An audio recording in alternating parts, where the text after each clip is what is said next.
discussion is about outboard gears and emulations. We all have been in the process of using those plugins and emulations throughout. I mean, if you are using Waves or Slate or UAD for that matter, most of the audio engineering basics, and then I'm assuming that you all know, and then I'll be going forward with today's topic. We are here to discuss a couple of I'm sorry if someone is speaking. Can you just mute your microphone, please? Anson? Yeah. Cool. And more or less, I really want this workshop to be like an open discussion with you all, guys. And that's why I would encourage you to keep asking me questions in chat section, or switch on your microphone and raise a hand and really ask the questions then and there itself, so that we can have a discussion. And today I am actually going to make you go through a couple of mixes and understand the use of plugins and where they originated, what exactly they are emulated from, and stuff like that. So let's begin.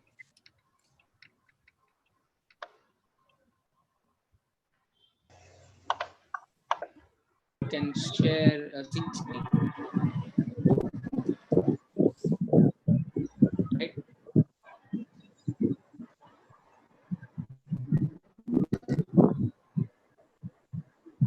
See, the under way back when we actually entered this whole scenario of analog from went to digital from analog to digital, what happened was a point where not everything was completely digital. So people still were into the zone of using analog equipments, but then recording digitally, only recording digitally. However, people still preferred mixing analog. So what used to happen is there's this huge long going debate about I mean, it is never ending, because everything is I mean, digital has its own pros and cons, analog has its own pros and cons. So hybrid is really where we are all looking at.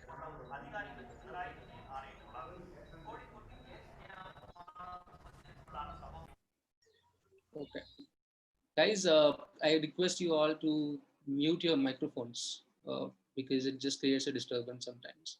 Yeah. So the biggest change that we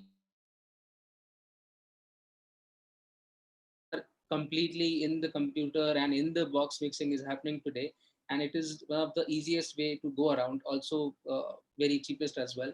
Plus the idea of using some plugins and using emulations, which are basically based out of some outboard gears, and how they originated, how the ideas originated, and why these have led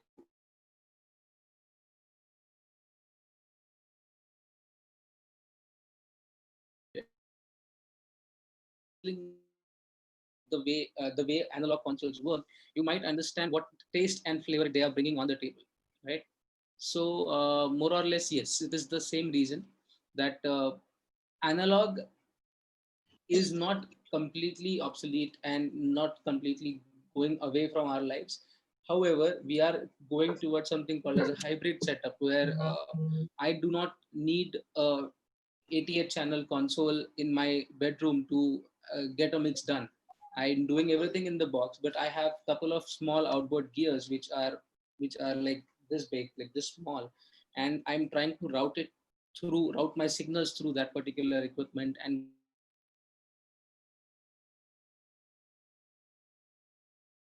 So it has become a tedious process, and not everybody would like to go with this kind of process. So what people have done is like companies like Waves, companies like Slate Digital, UAD, etc. They have actually made emulations, the plugins which are basically digital programs written to change and affect your sound in a very particular manner.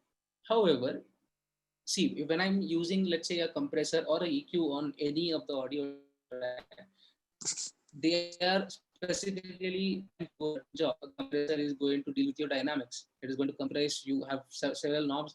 However, speaking of compressors, I will have X, like let's say A compressor, B compressor, and C compressor.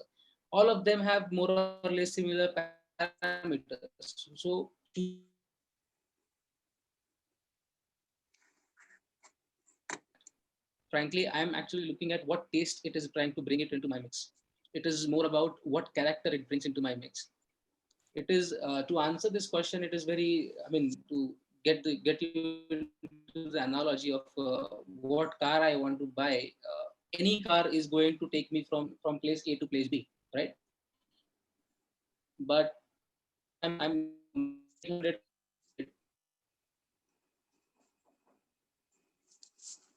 on me, right? Similarly, that taste is artistically being nurtured with the use of such outboard gears for such a long period of time that they become legendary sounds.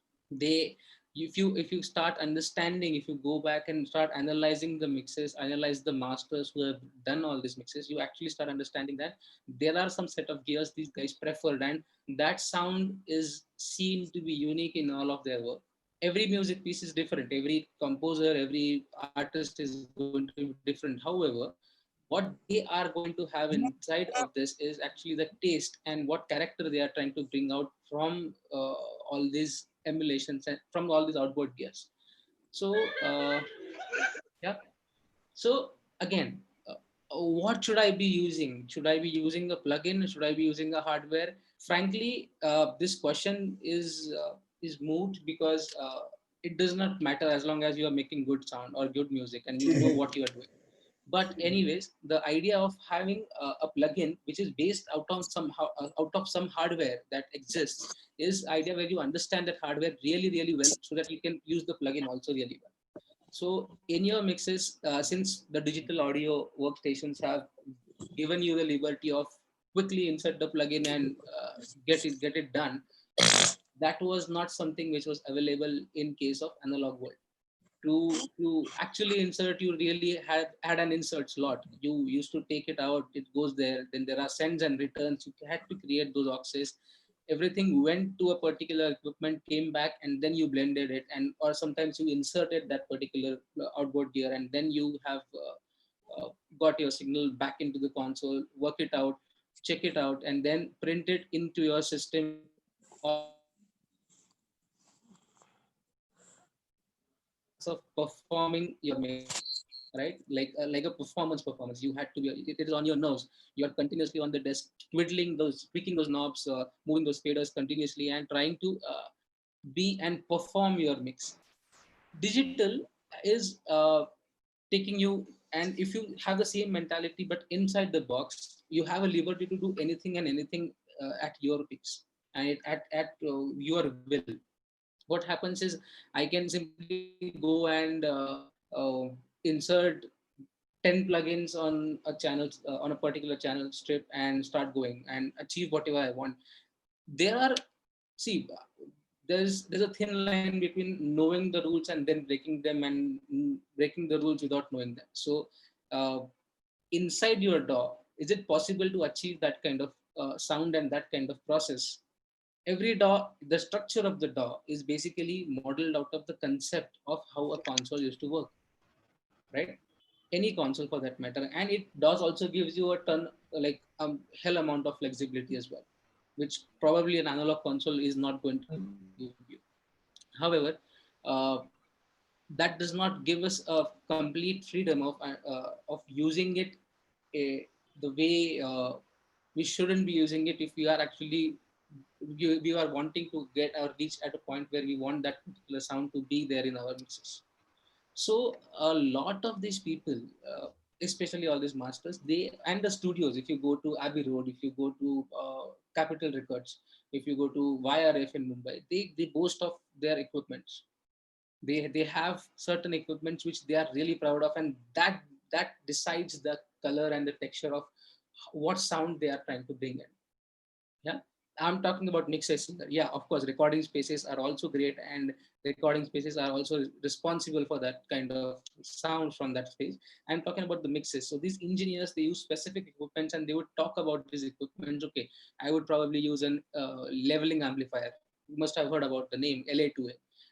I used Pultec equal equalizer or a CL1B, etc. So all these fancy name, SSL, API, companies, they have a trademark of the uniqueness of what their sound is. Yeah. It's like me talking about what is good about BMW, what is good about Audi, everything. Like I like the Audi, somebody else might like BMW, and they have both pros and cons, and they will try and say that, you know what, I achieved this in Audi, I achieved that in BMW, and everybody is right at their place as long as you know what exactly you are going to do with it. Yeah, any car is going to take you from place A to place B. So is any plugin going to make you and change your sound, be it a model plugin, or let's say a completely digital version of it, or not an emulation altogether. But today we are here to actually discuss those emulations because of two things importantly. One is, uh, since all these are emulations, they are basically crafted by actually doing some R&D, some research work. They actually had to, those plugin companies, they have gone to these companies who are making that outboard gear, and they have researched. They create beta versions, then they send all the beta versions to a lot of other participants and the engineers, the masters, and then they get the review of it. Like, is my plugin really sounding similar to what outboard gear you are using? For example, if I'm a guy who is completely using SSL 2000 series or SSL console for that matter, I'm completely habituated of that particular sound. I know what that sound, what that console is going to do because I'm continuously mixing it or recording on it, and that is in my ears right now for years. And I'm talking about the masters, okay, not anybody who's just starting or just anybody who has just entered this industry. These are the people who are actually into the industry and working with like 20 years, 15 years of experience for the same board. So they really know it in and out. And a new particular company approaches them saying that, we want to develop a particular plugin based out of this particular board. Help us out. So a lot of process goes about how that outboard gear is sounding at that point. And there's one fun thing about analog equipment is it might not sound similar even though it is of same company, same make, same model.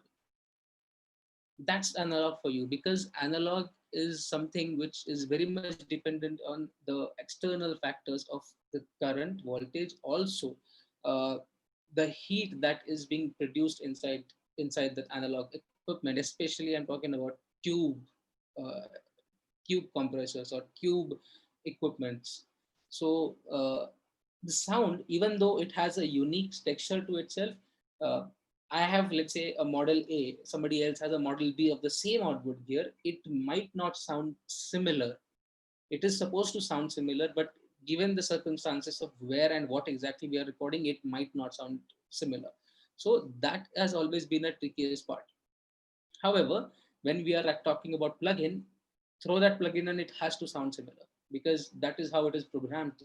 So understanding that emulation, if you understand that outboard gear really, really well, you are in for understanding this particular plugin really well. And then the choice of what you want to use rightly inside the box is open to you now, right? Unlike opening a session and start throwing plugins. See, it's valid also. Nothing is going to, there's no question of what is okay, what is not okay. But understanding this process is probably a reason of having a particular, like a spectrum of understanding what I'm doing with my sound, even though I'm in the digital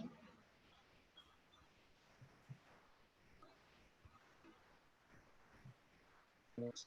Yeah, going to demonstrate a value. I'm going to demonstrate a certain aspects of routing, which uh, which you can do inside your DAW. See, the DAW gives you a hell lot of liberty to route anything anywhere and uh, do whatever you really wish to.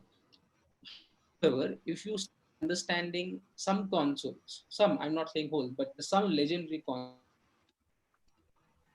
you can slowly start building on the building on what those consoles are routed like.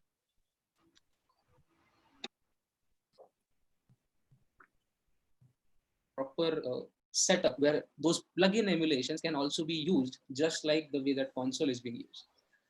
Now again, will your song exactly sound like that SSL console? No guarantee, but at least you know that process.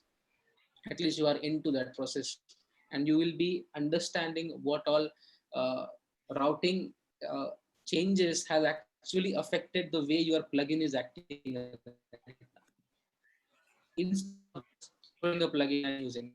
Because it changes, everything is going, whatever you put in the particular signal change is going to change the repercussions of how it is sounding. One change here is going, let's say one change on the vocal chain might affect something that is really in your guitars or drums or etc. So it's basically you trying to balance everything with respect to each other. There's nothing that works good in solo, in especially in any song, etc. If it is sounding well in solo, it is not necessary that it might sound well in your mixes also. So it is a very choice dependent thing. One change here is, let's say one change on the vocal chain might affect something that is really in your. Is somebody muted? Okay, sure.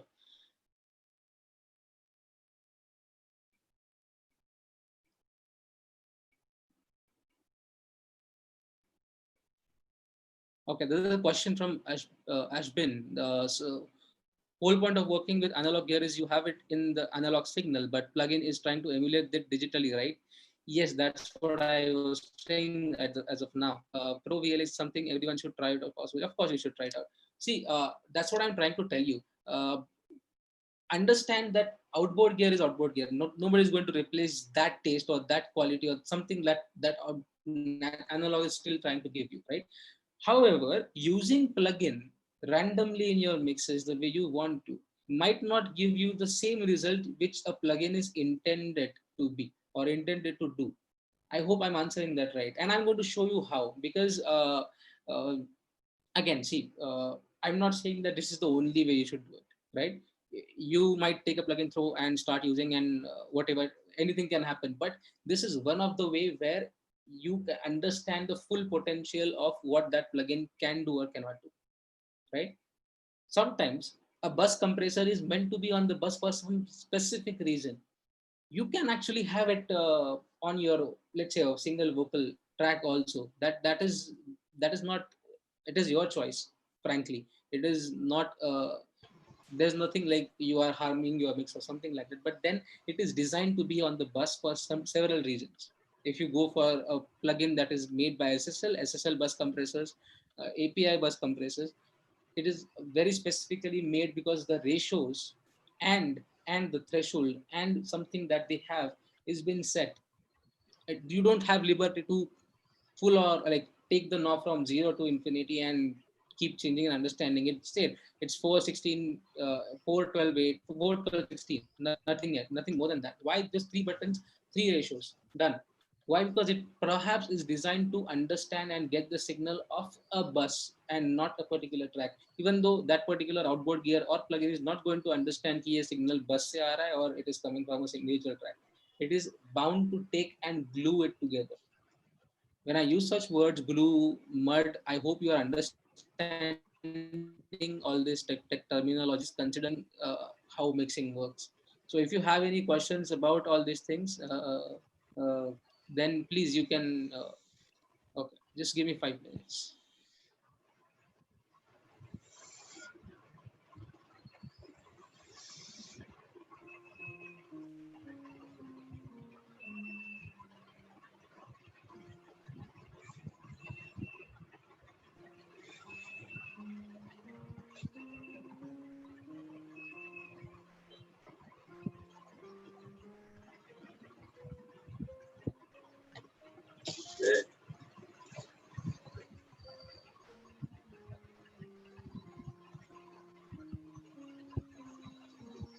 Just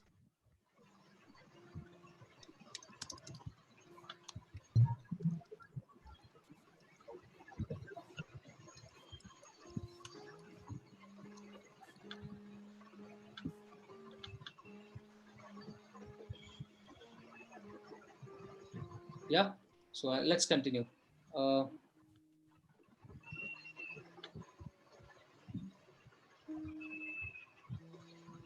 I will come to all your questions and all your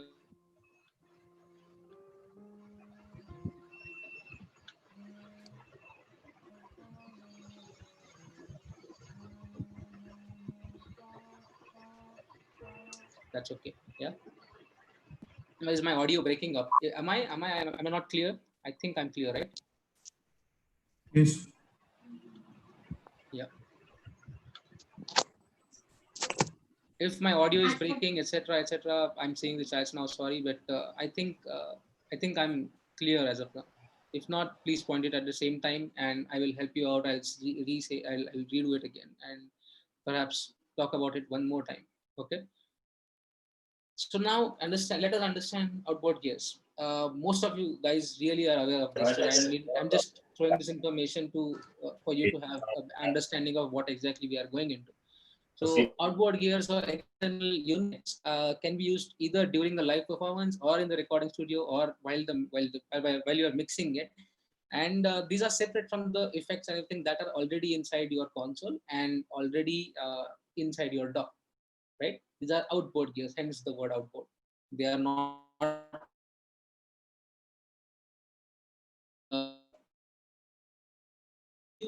comparisons are like a phase of flanger, pitch correction for that matter, anything that it could be like that. However, this is not a part of your console. You are actually taking something out of your console. It is going, the signal is going into that particular equipment and then coming back, and it is all happening in one chain. So that is there. My audio is lagging. Is it? Let me do some changes.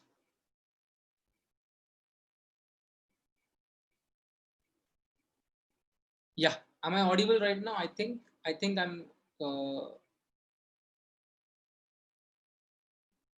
think I'm audible and I'm clear at this moment. I just let me know. I think I'm not lagging right now. I think if I'm lagging, just let me know once again. Okay, I'll continue. Hope you're understanding. Now it's good. Okay, cool. So let's continue. Just point it out wherever you feel you feel something like that. I don't know how it's happening, but so it's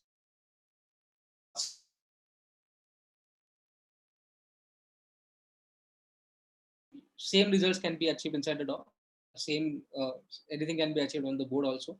आप जब गाना सुनते हो, whenever you hear a song, nobody knows which console it was mixed on. You hear a song as a song. Nobody wants to know what exactly it was mixed on, unless you are an audiophile like me, who would really go and research and get those points done, understand it, and then try and do an experiment something like that inside your DAW. However, if I'm liking the song, I'm liking the song for that, for the song of for the for what that song does to me. So remember one thing: even though you understand some processes today, this technical aspect of it, this does not necessarily means that this is the only way you should do it.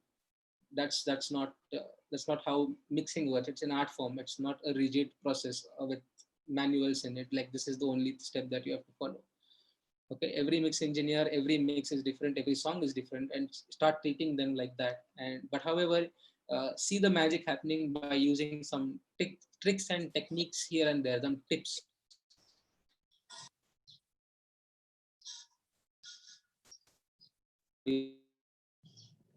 People tend to use this fancy techniques. Try and use these techniques to actually reach far from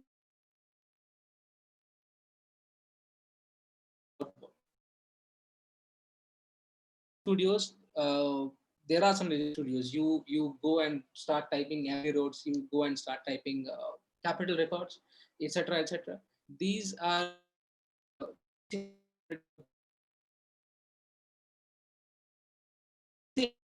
guy. Let's say John Mayer recorded, Beatles recorded here, and everybody is like, what exactly do they have, and how they are recording, what console they have, what equipment they have,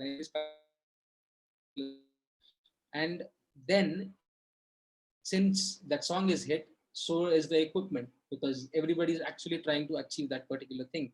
Then the studios boast of these outboard gears. They are actually proud to own this outboard gears, because to be very frank, these are the gears and equipments which is very much responsible for what sound they are bringing in. Another reason of the great sound is the spaces, the acoustic spaces that they have, and of course the biggest reason is they have legendary engineers. Let's not forget that even though you have great equipment in your house, engineers know the full potential of it, and those are the masters of those tools and crafts. We are going to talk about the legend and the legacy. In fact, a fun fact I'll tell you: there are some outboard gears which are named legacy itself, like Harrison lineage preamp. It is a legacy preamp. Why? Because it, if you go and check out that outboard gear and Harrison lineage preamp, it has like 8 preamps, two each, and first two preamps are from some year, like say, I don't remember, it's I think 1950 to 60, which basically designed in that era. Next two will have something else. Next two will have something else. The set three, I'm not sure. I think it is the one where Thriller was recorded, uh, Michael Jackson. So because it was Harrison's console, Harrison 32 console, and all that, and then they decided to put out their preamp series as a lineage series. Why? Because everybody was trying to achieve that particular sound, and that's how the outboard gear sells itself. Yeah. Lineage, you talk about legacy. These are very philosophical words. It might sound you at this moment that this is very philosophical, or I'm trying to say something which you is not so technical, but it is not supposed to be like that. That's what we are going to talk about today. What actually you should do to make your sound better. Techniques wise, you are also learning that, and there are tons of techniques here and there. I'm just trying to talk about some art form and creativity today. Second is, see, with the dawn of new age plugins, another option to outboard gear should not, it does not, we are reaching a point where we are getting closer to what sound looks like, which is true. If you go and research today about UAD plugins, the emulation of UAD, what UAD is trying to do is they have modeled some of the outboard gears, SSL, Neve, Manly, etc., etc. So what we have achieved so far is we are actually getting closer to what that outboard gear sounds like. Yeah, are we there yet? Is it exactly sounding the same, etc., etc.? Nobody's sure, right? Because that outboard gear sounds like I told you in the beginning of the session. That outboard gear, even though it is supposed to sound same, it might sound different at different scenarios, right? So what they are trying to achieve is they are trying to go near to that sound of that outboard gear, which is possible. I mean, couple of plugins, if you try using Waves, if you try using Slate Digital, if you try using UAD, you are actually getting those results. And for that matter, I'm going to demonstrate Waves and Slate today because they have similar emulations also. So we'll check it out. You will see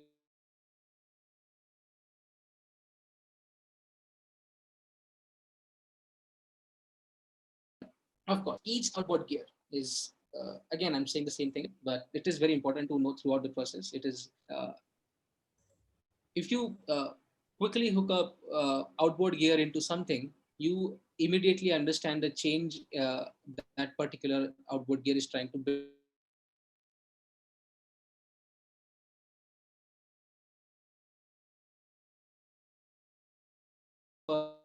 Using SSL, Neve, Manly, what API, etc., all in one go.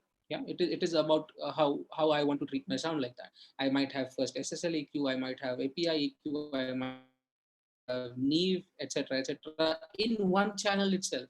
Not talking about different channels, in one channel itself. Yeah, that is the liberty that dog gave me. Right or wrong, no idea. If it sounds right, it is right. That's the whole point. However, analog did not give you that liberty. If you have SSL console in your room and you are equipped with some couple of other outboard gears, you are bound to use that. You are actually going to use that and get the sound out of it. and then it happens by ears. Yeah, unlike the way digital EQs work, a lot of other these model EQs are supposed to be, and they are termed as musical EQs, and there's a specific reason which we are going to discuss towards the end of this workshop. Why they are called musical EQs? Why, what, how? See, they are, all these outboard gears are analog sounding, right? So they are kind of designed the way our ears perceived music or perceive that particular sound. Yeah, digital is having so much of perfection that sometimes some people say that it is not completely human. The human element in that particular thing is missing. Again, it's a topic of debate whether it is good or bad. That's not the question of the day. uh, there are a lot of things that a human perceive it, because we cannot be 100% perfect. If we are 100% perfect, and if we start perceiving that perfectness in the music, trust me, it is going to be way more annoying.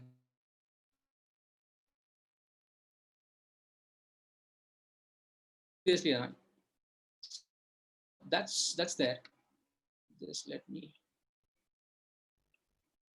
chat window, lagging issues. Am I still lagging? Just a second. Give me 2 minutes. I'm lagging. I'll quickly.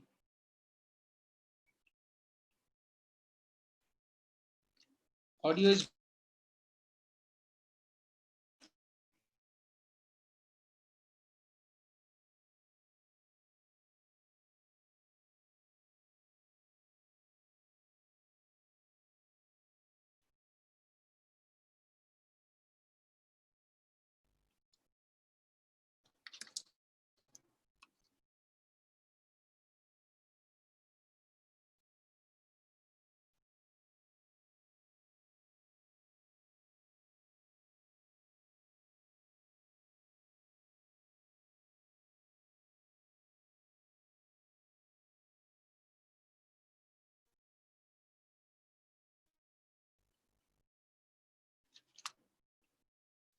Give me 2 minutes. I think I'm fixing the issue.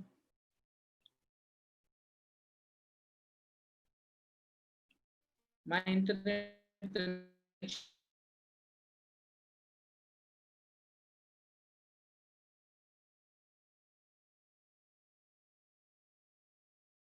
okay. Guys, am I audible now? Am I clear? Am I clear right now?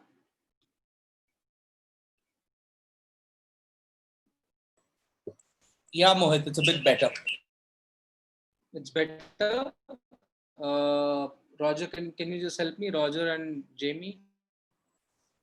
Because Yeah, I Mohit, I have your audio good is a bit speed. better now, but your I'm video is still a bit lagging. okay. Now I think my audio is coming to you guys, right? Yeah. I Yeah, can stay on yeah, audio for a while. Yeah, I'm suppose that's okay because yeah. Probably do your screen internet is, share and yeah, that's okay.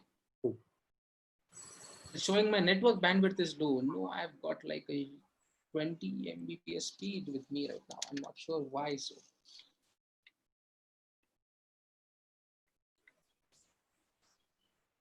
with Okay. just your audio, it's fine, Mohit. I think we With can with have. audio, it's fine, right? So Yeah, I'm yeah. presenting my screen, and I hope you can hear me well. And it's good that I'm not visible. That's a good thing actually. So yeah, let's continue. I'm really sorry if this is making some issues. What all you haven't understood, if you thought that it might have lagged or something, please type it in the chat or ask me ASAP. I'm ready to answer everything once again. That's not a problem. I'm really sorry if it is happening. Okay. Feel free to ask me And if you anytime. guys wanna I'm unmute going yourself, to. just raise your hand, and I'll unmute you when it's the right time. Correct. Yeah? So Roger is here to help us out. Thank you, Roger. No worries. Yeah. So cool. I hope let me continue here and there. If you do not understand anything from this particular slide, I'll go back and revisit and I'll redo it again. That's okay. Okay. So etc. So now let's I'm going to throw in some names. I'm going to throw in some names of these masters who uh, have been the proud users of that particular brand, and that's what they kind of want to stick to. And that's where, if you go and research or type these names in your I mean, type these names on Google, you'll find what these guys use. SSL, Chris Lord Alge, I'm sure you must have heard this name. Michael Brower, Bob Clear Mountain, Neve Alschmidt, Greg Wells, Manny Marikin, Tom Elmist. Harrison is by Bruce Sweden. So go and research about a little about these particular mix engineers, masters, and try and understand what they are achieving with what they have, and why they still prefer to use this. Yeah. For example, CLA, the CLA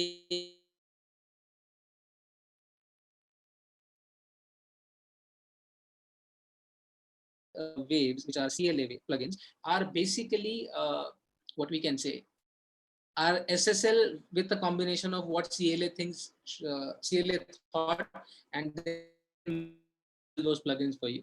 So it will naturally have that SSL character throughout. Still not sure. I think I'm. Give me 2 minutes.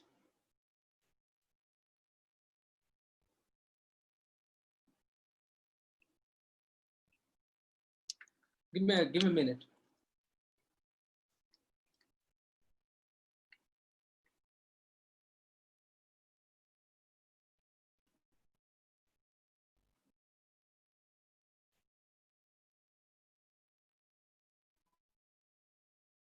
Just a second. Right now, am I audible? Is it clear? Can you just quickly tell me?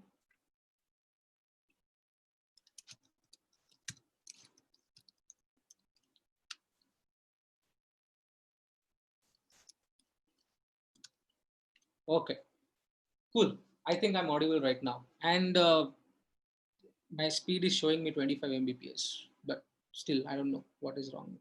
But anyways, keep telling me if at all this happens once again. Okay, could be a bad weather also. So yeah, then let us go back into mixes. I'm going to take you to my logic session, and we are going to discover and explore Waves plugins first.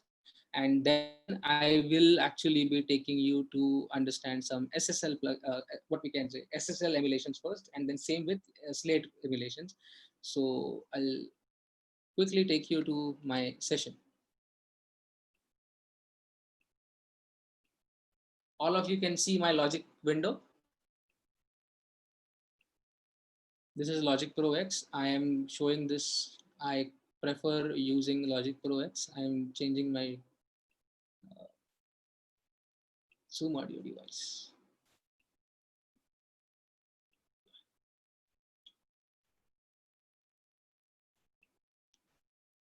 Yeah, just let me know if at all if things are audible to you or not.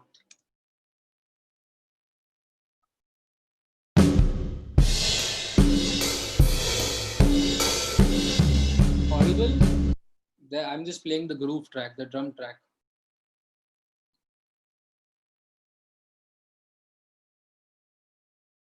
Yeah, cool. So cool. Let's begin. Before I start, I am quickly going to explore my routing. As I said, this is a DAW. I'm inside my box. However, today I decided that I might wanna. Is it a call on me? Yeah. Uh, and it's a basically a stem that I've acquired for demonstration purposes, and I am decided that I might show you. Let's say if I'm using an SSL console today, and if I'm in the studio of how SSL 4000 worked or something like that worked, can I change my DAW routings in a similar fashion? So if you see, I usually prefer to color code my tracks. This is all my groove, the orangish thing that you see. This is all my groove, the rhythm, the drum set. This is my overheads. I tend to bus my overheads differently for a very particular reason that I sometimes I really want to harsh compress them and bring it back in the mix and stuff like that to make that chisel sound of the drum set really shiny. So it's basically the way I feel it should be taste wise. Okay. Now these are rooms. Okay, these are the room recordings.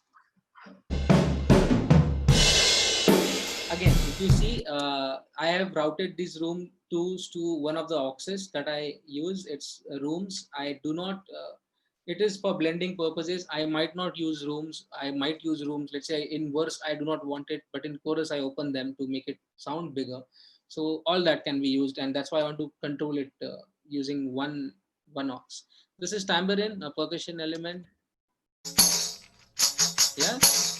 Bass we have two recordings. One is with your amp and one is your DI. Okay, they are routed to the same aux. Guitars we have Leslie is your Leslie keyboards. Backing vocals we have, and then vocals we have. Right. So this is all color coded for my purpose to understand it like that. Now I'm going to quickly show you the way I route and the way I prefer. And if you observe it, you see SSL channel strip being used everywhere, like on everything. Why? Because I'm trying. This does not guarantee that it will sound the way console sound, but I'm trying to emulate that particular sound by routing it in a specific way as well. So assuming that I have like 48 or 88 channel console, these are my tracks which are laid down. So I have individual faders, I have controls, right? These are my effects, the effect buses, effect auxes. Okay. Now, if you see, I have like effect auxes. I have one reverb, delay, another delay, chorus, phaser, flanger, and I've kept three empty just in case I might want to use it for something else. I don't know. I just want to keep it in hand. And these, I'm not even sure if I'm going to use chorus, phaser, flanger, etc. in the song, but I anyways would like to create them. Now, if you understand, they all are routed. This is the output. This is the output of that particular mix. They are all routed to something that I call as FX master, right? Now, this FX master is basically going to control my FX. And if you go and check out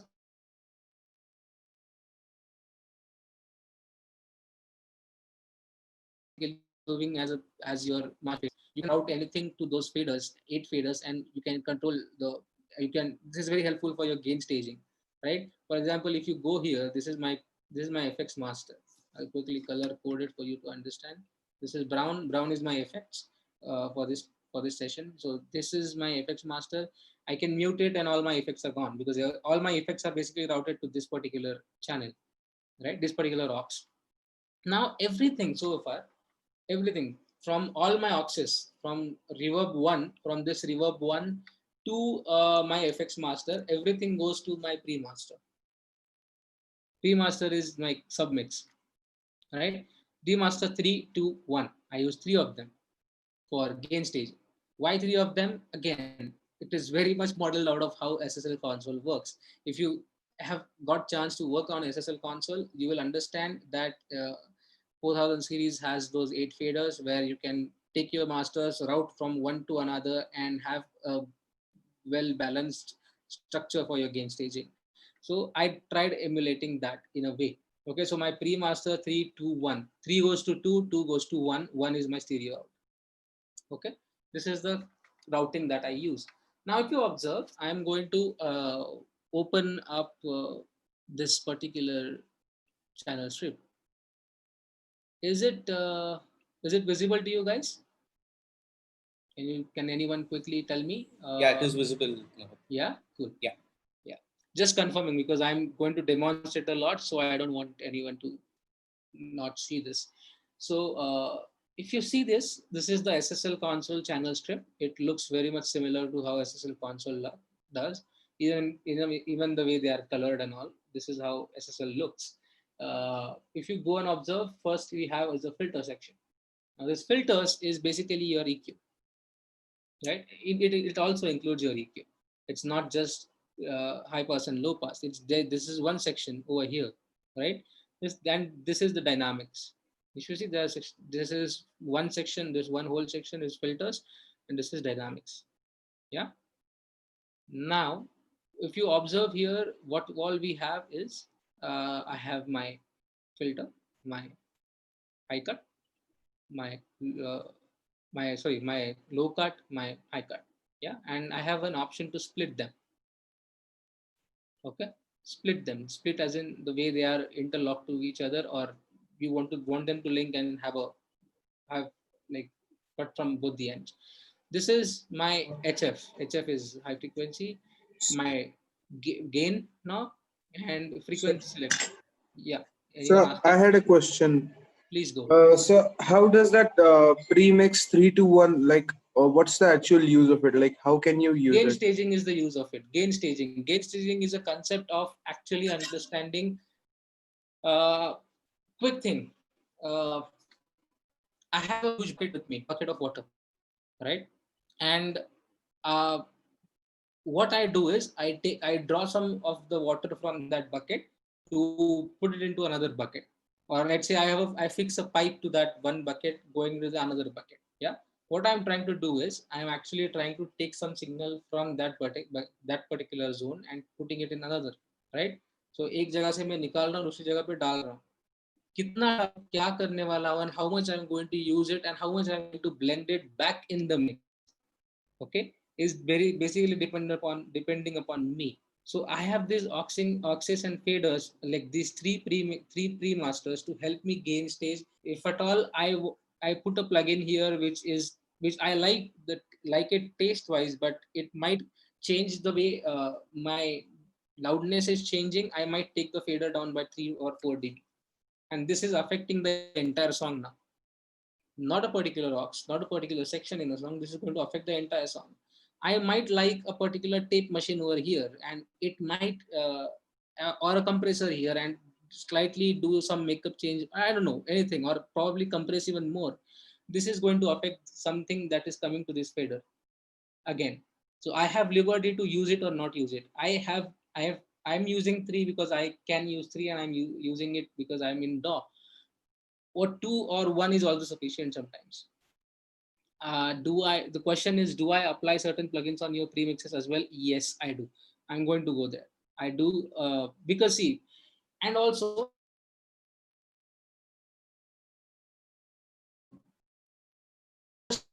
if we were in analog world, everything would be going to the tape, right? Am I audible? I'm just checking again if at all I'm audible or not. Yeah, Ji.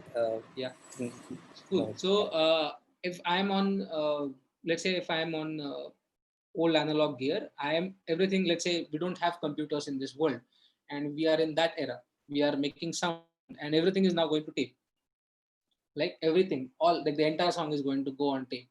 I might have a tape machine, like a virtual tape machine, which is by Waves. This is the virtual tape machine that we have on my master.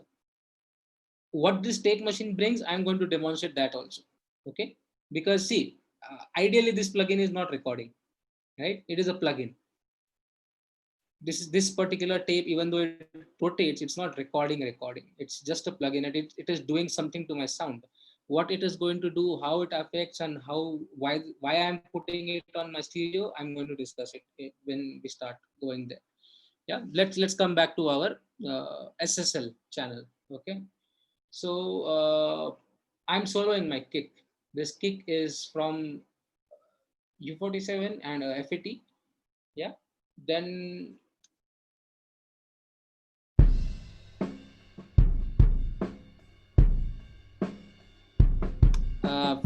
for you guys to actually hear it out, I'm going to take my volume up. I'm not sure if you're not audible. If it's not audible, please let me know. This is the kick sound.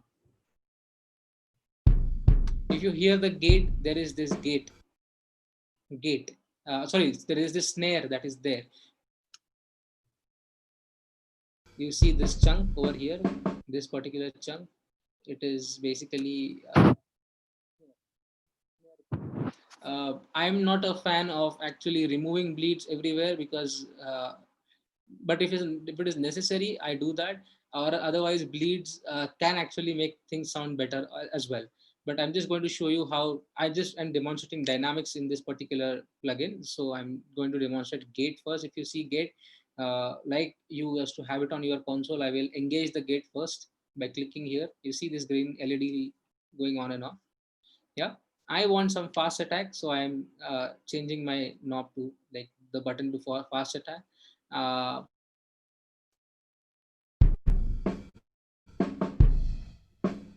and let's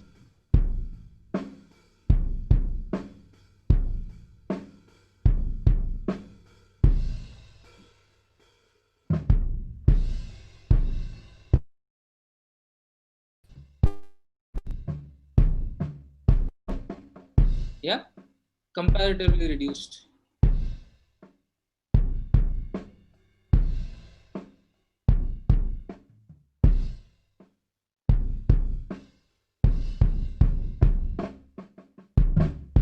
Yeah, somewhere I want to keep it, I'll keep it.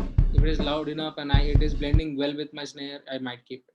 Yeah, then let's go to my compressor.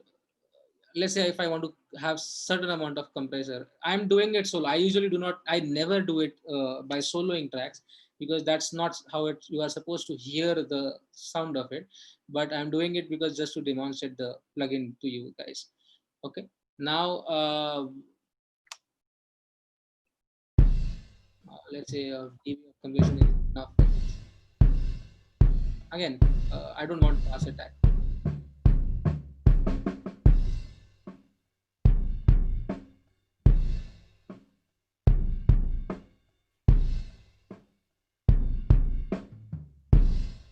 I'm compressing somewhere around like not exactly 3 dB, or let's say uh, somewhere around 2 dB, but you can see the compression, the gain reduction over here. Yeah, and one by one, I'm EQing this particular cake. Again, I don't want to EQ it like let's open the groove tracker.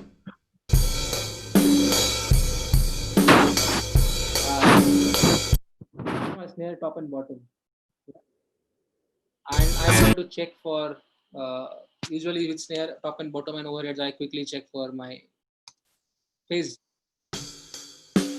They are in phase. So I hope, I mean, you understand that if at all they are out of phase, this is the button you choose for your polarity invert. Right now they are in phase, so I'm not going to do anything. If you want to know about it, I can still invert the polarity and show you the loss of sound maybe. Yeah, you hear something is missing suddenly because I just inverted the polarity unnecessarily. If I do go back in the session, this is how I prefer quickly. Now, snare bottom part, let's say because of my case, I'm not going to have it more over here. Toms, let's pan them for a while. Uh, this is a quick thing. I'm just going to snare plate and these are basically microphone, the plate to carry the plate reverb and shell of the snare. I want it really. Cole's mono is again a mono overhead, which we'll deal with later. I want some thick, crunchy sound. Now understand I have two kits. I need to check my. Again, they are in phase. There's no loss of phase anywhere, so that's okay. This is a different microphone. The name is D112. You can research about this microphone. Lovely microphone. I might want to get some punch, extra punch like the other. Yes. And see, I'm going to play EQ's work over here. This is my HF, and it has something about bell. Now you understand here, my this EQ, I do not see anything. I do not see an analyzer. Check it out. Here I know this analyzer, right? So most of the things are visual there. If you are kind of analyzing it, I use those analyzers and those digital EQs in terms of surgical EQs. So most of the time, I see the EQ, I notice the gain reduction, I notice the dip it like 3 dB, 4 dB, 6 dB sometimes, and that's there. It's sorted. However, here I am trying to achieve something else. Also, we are on Zoom. I'm not sure how you are perceiving this particular mix as, but I'm doing it with Sayats. I want to do in my slightly band. Let's look there.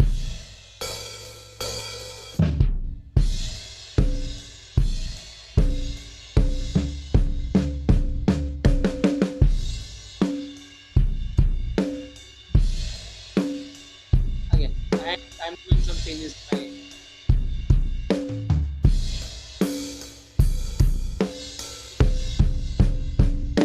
By the way, this is here particularly my slope helping me to decide my Q.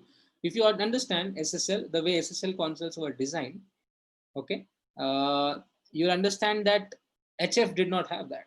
It is actually not necessary. If you go and study some musical EQs, it is not quite necessary. Even here, you won't find it. These filters, yeah.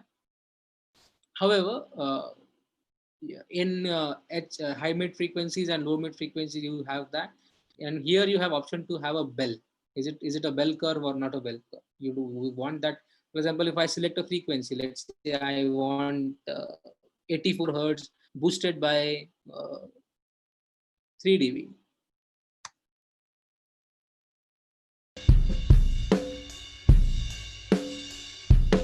Yeah, so it's 84, and yeah, so very important thing right now I'm going to tell you.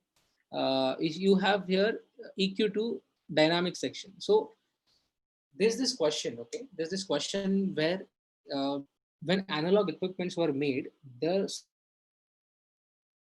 where you either had a compressor first or EQ first. Later, the changes were made where you select. Yeah. Is there a question? Yeah, sorry, could you repeat that part again of the bell? Your voice got disrupted during. Yeah. Okay. So I'm repeating about the bell. Bell curves are basically the slopes for if I'm if I'm actually kind of using a bell curve, boosting it, I am trying to focus a narrower spectrum of that particular frequency and the frequencies near them. Okay, the spectrum I'm really the Q is my bandwidth is narrower in this case. Yeah, so that's what I can do. If I push the bell on, by the way, I don't have liberty to select my Q, unlike this EQ, where I can change my, let's say this is my bell, I can change my Q, you see, and I want to cut this frequency off, assuming something like that. However, here this is fixed. This is very fixed. I don't have that liberty to change it over here. But that's how these SSL consoles were made. And there's a reason to why this is made like this, because again, they are somewhat musical EQs. I am using this term a lot. I'm going to let you know what it means towards the end of the session. There's a question, while using the 4000 E's only for drums, for example, how do we deal with the phase issues, or can we inverse the phase here? If there are some phase issues while recording, you might invert it. You try inverting it out in your mixes and clarify it. There won't be any as such phase issues just because you are trying to insert a plugin. There won't be any because a plugin is acting like a plugin over here, and you are just trying to fix your EQs and compression towards it. So phasing issues, unless and until there are some phasing issues right itself there in the track, it won't happen here again. Yeah. So let's go back to our basic things.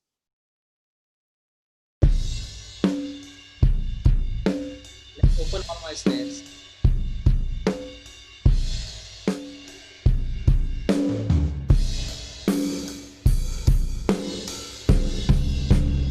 So again, everything is again going to SSL. So it helps me balance my entire. So I'm putting this. By the way, a quick thing, if you can see this particular channel strip over here, it says analog on and off. I keep it on usually. Okay, and it is a setting for this particular plugin to analog sound or not. And naturally, this plugin is designed to give you that, but this analog just boosts the saturation inside what is happening to this plugin. Yeah, I can take my gain a bit, and this is my input and output gain, metering wise, what I'm seeing, what is coming inside, what is going out. Yeah, and I can take my fader up and down the way usually we have it on channel strip. This fader, however, is not this fader, this particular fader. These two faders are different. Okay, this is my plugin fader. If I have a certain plugin after this plugin, let's say I want to use, let's say I'll use API 2500. This is again a compressor modeled out of API compressor, API 2500. I'm going to talk about this compressor also. So basically this fader is going to decide what signal I'm sending in this compressor, right? So again, this is a very, this compressor is my favorite compressor. And if you see, you can use this particular compressor for your gluing purposes. It is very nice in this case. I'm going to quickly get you a tour of it. Okay. This is a company, a very famous company. By the way, if you observe, most of these analog model plugins will have view meter as a referencing point, as for your visual aid, unlike any other digitally based plugin, which will show you compression in a different way. For example, if I see this compressor, this is Logic's inbuilt compressor, and I have either a view or I have a graph, right? I can see a graphical representation of it as well. But all these old plugins will always have view. And it gives you an option of whether you want to read the signal that is coming in, you want to check what is the gain reduction happening, or you want to check what is the signal that is coming out. Yeah. Again here, analog on. When I'm pushing this on, I'm trying to get in more saturation, which anyways is established by the plugin, but this analog switch knob, it's actually going to help me add some more in this. This again, you will have regular compression parameters, compression like threshold, attack, ratio, release, etc., etc. Yeah, this release variable. I'm going to show this also. Now, this is very good part about this compressor. Really good. If you buy this outboard gear anyway, you will have an option of knee, hard, medium, and soft. Yeah. Then there is thrust. Thrust is the loudness. If at all I am, this particular tone is actually deciding and giving a different character to your, give different sonic texture to your mixes. Let's try understanding it.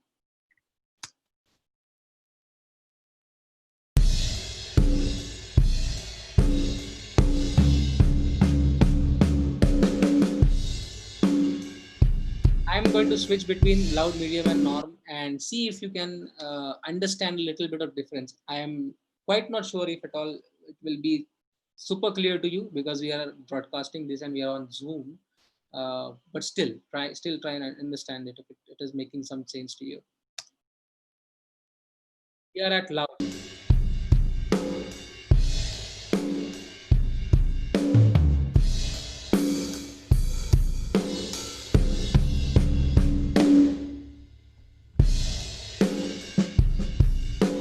Normal. Loud. Yeah. The presence changes. If you could observe it, if you have waves with you, please experiment it. This particular button actually does something to the spectrum and kind of brings in more saturation, and the presence towards some presence about from 2K onwards changes. Hence, if I'm on this medium thing, you will suddenly find some change in my snare. And if I go to normal, the snare dips. Just check it. I'm telling you, this is the very evident change in the sonic texture.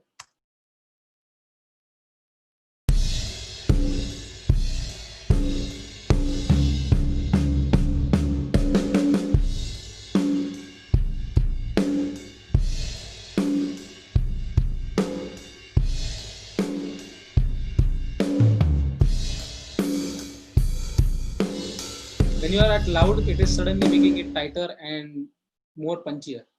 Yeah. So basically, this is not affecting your EQ as such, but it is bringing in some sort of its own character to this this particular bus or the entire groove thing. Uh, if you see over here, I have there is something called as forward, like my feed forward and feedback. This is again, if you are noticed a particular, if you ever use this outboard gear, this compressor, feed forward and feedback is going to change the tonality of the song. Okay, the way the circuitry is designed inside it, the signal path changes inside it, and that's how the sound also changes.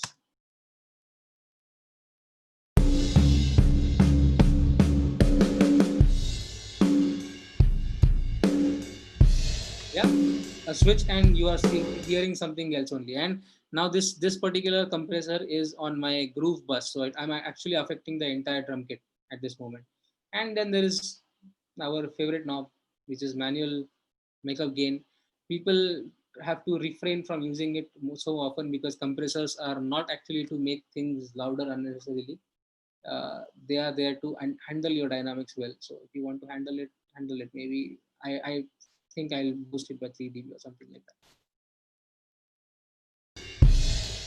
If you had liberty, there's a question, interesting. If you had liberty to use any of the consoles, SSL, NIV, API, how genre-based your decision? Uh, Good question, like very good question. Because see, a lot of people have.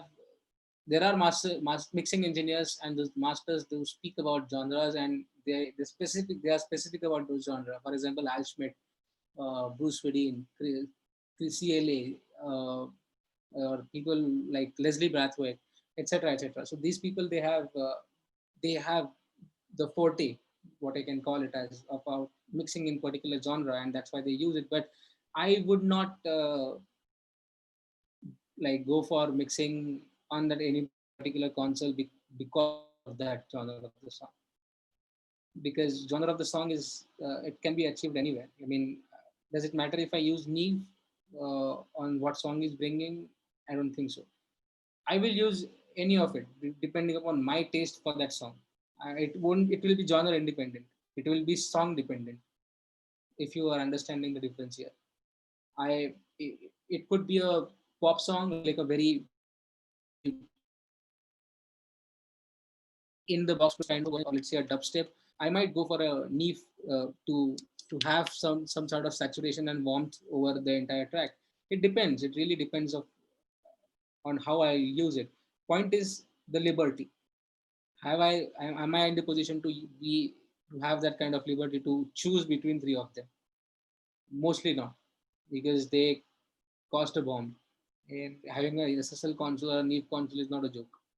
So this liberty that we are talking about is something that comes with cost. But anyways, if I'm having that liberty and I have to choose, I'll still not make it genre based. I'll still make it uh, a song based. I mean, there could be a perfectly nice rock song. I would really like to use Neve on it. Uh, but this image that we have got, that this particular genre can be mixed well on this particular console very well, it is just an image. Because that's what see, these mix engineers, they had this console in their room when they started mixing, right? So they explored the full potential of that particular console to mix that particular song in that particular genre. That does not restrict them to use anything else. It's just a matter of taste. Like I said in the beginning, I have the liberty to use Audi, BMW, and Mercedes. I'm going to figure out what exactly I need and what is my travel purpose. Do I want luxury? Do I want this kind of engine, etc., etc.? Then I'll choose that particular car. Similarly, it goes with the consoles also. So yeah, so more or less we have gone through this. This is my API. I kind of use it more or less on my drum buses, on my bus, because this is a good bus compressor. It also acts like a good what we can say, like a mono compressor also. But I like the way it sounds. I like the way API sounds on my whole system instead of individual tracks as such. Yeah.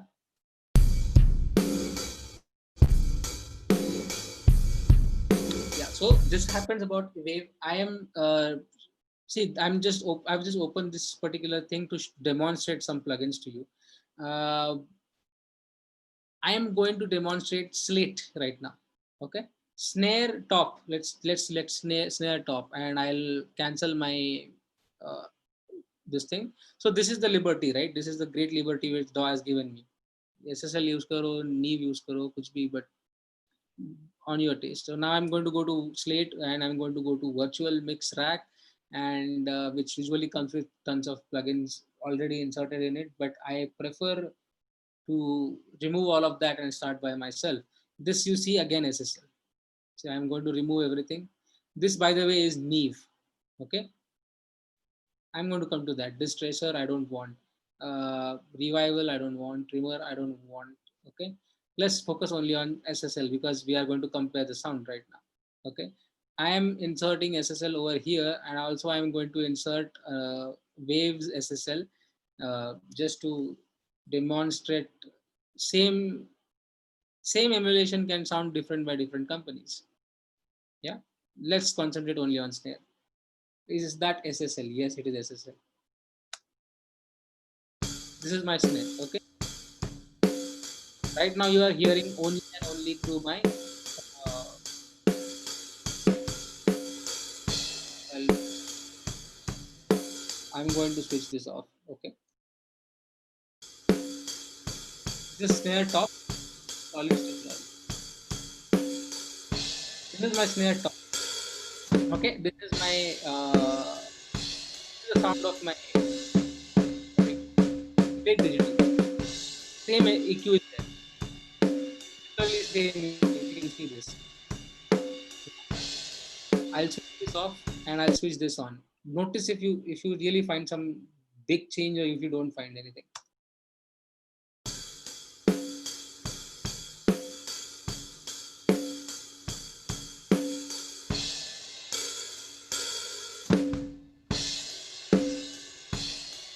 This is Slate.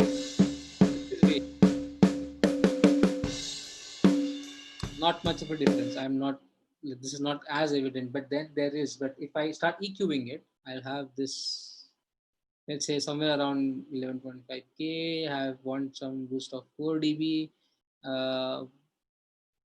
Let's say somewhere around 2K. I might have a boost of. Again, I'm going by ears.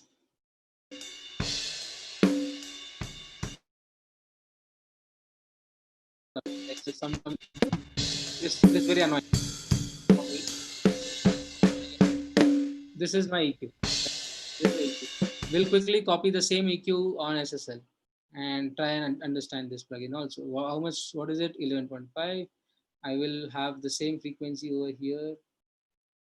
Similar zone. I'm not exactly putting the values. It is boosted by 4 dB. So here also 4 dB, right?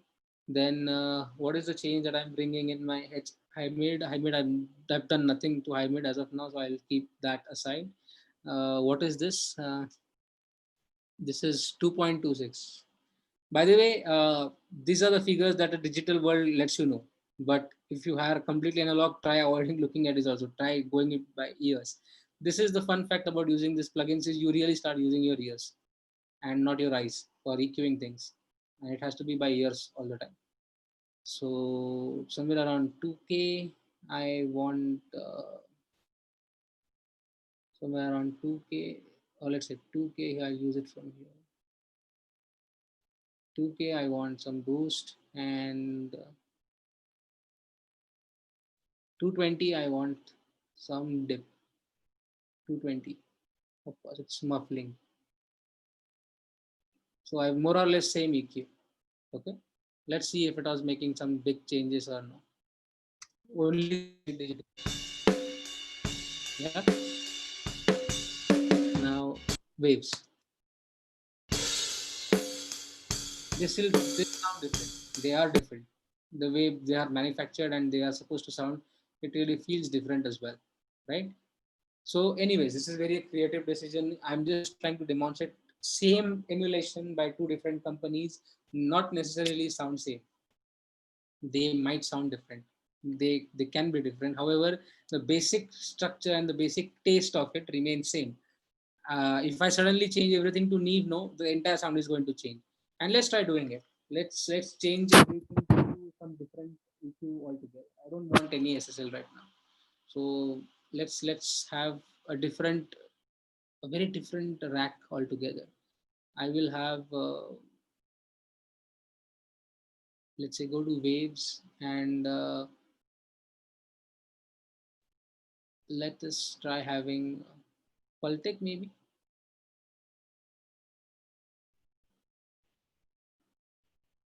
Oh, picture. Pick tech. Yeah. I'm just changing the sound of it. Nothing is SSL right now. Okay. My API remains there because I like that. And let us see if it, you,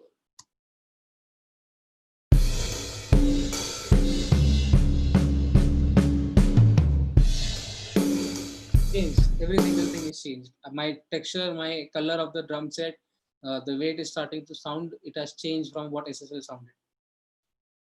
Yeah, this is just, and of course, every plugin is designed that way. Now, if I want to continue with this zone, I need to do some changes and fiddle around and try and achieve something which I like, right? Using the liberty of using plugins is again upon you, but understanding what it does is completely dependent. So, Pultec EQs, if you have used them, the outboard gear, you will have boost knob and attenuation knob. This is the in and out, act like a bypass. Yeah, in as in this is plugin is in. Okay. Then frequency. You see, I don't have like a liberty to have like 30 over here. Precisely 50 hertz, precisely 25 hertz. It's either 20, 30, 60, 100. Why? Because my Q is fixed and it's bandwidth, sharp or broad. My bells. I want it to be sharp or I want it to be very broad.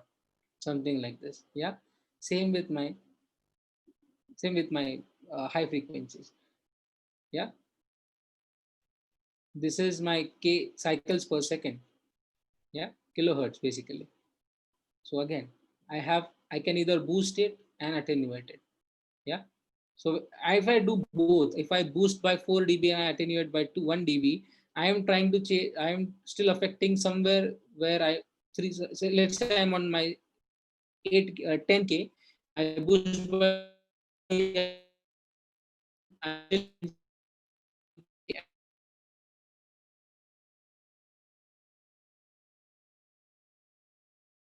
again the word is musical over here.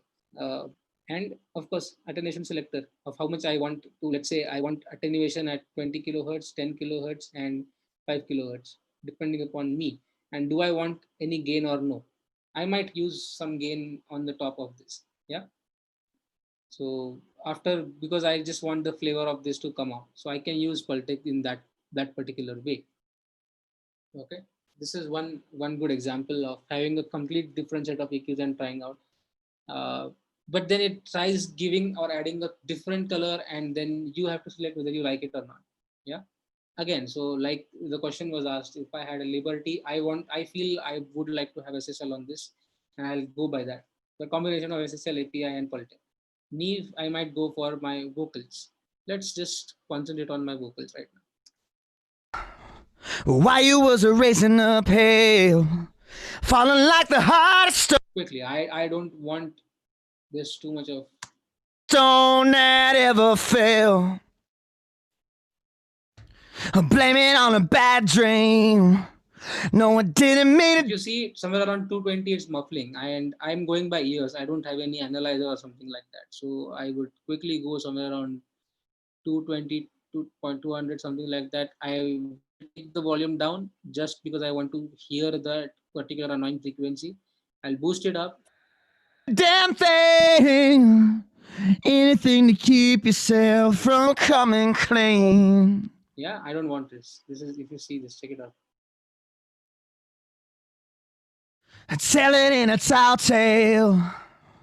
Why you was racing uphill, falling like the hardest stone that ever fell.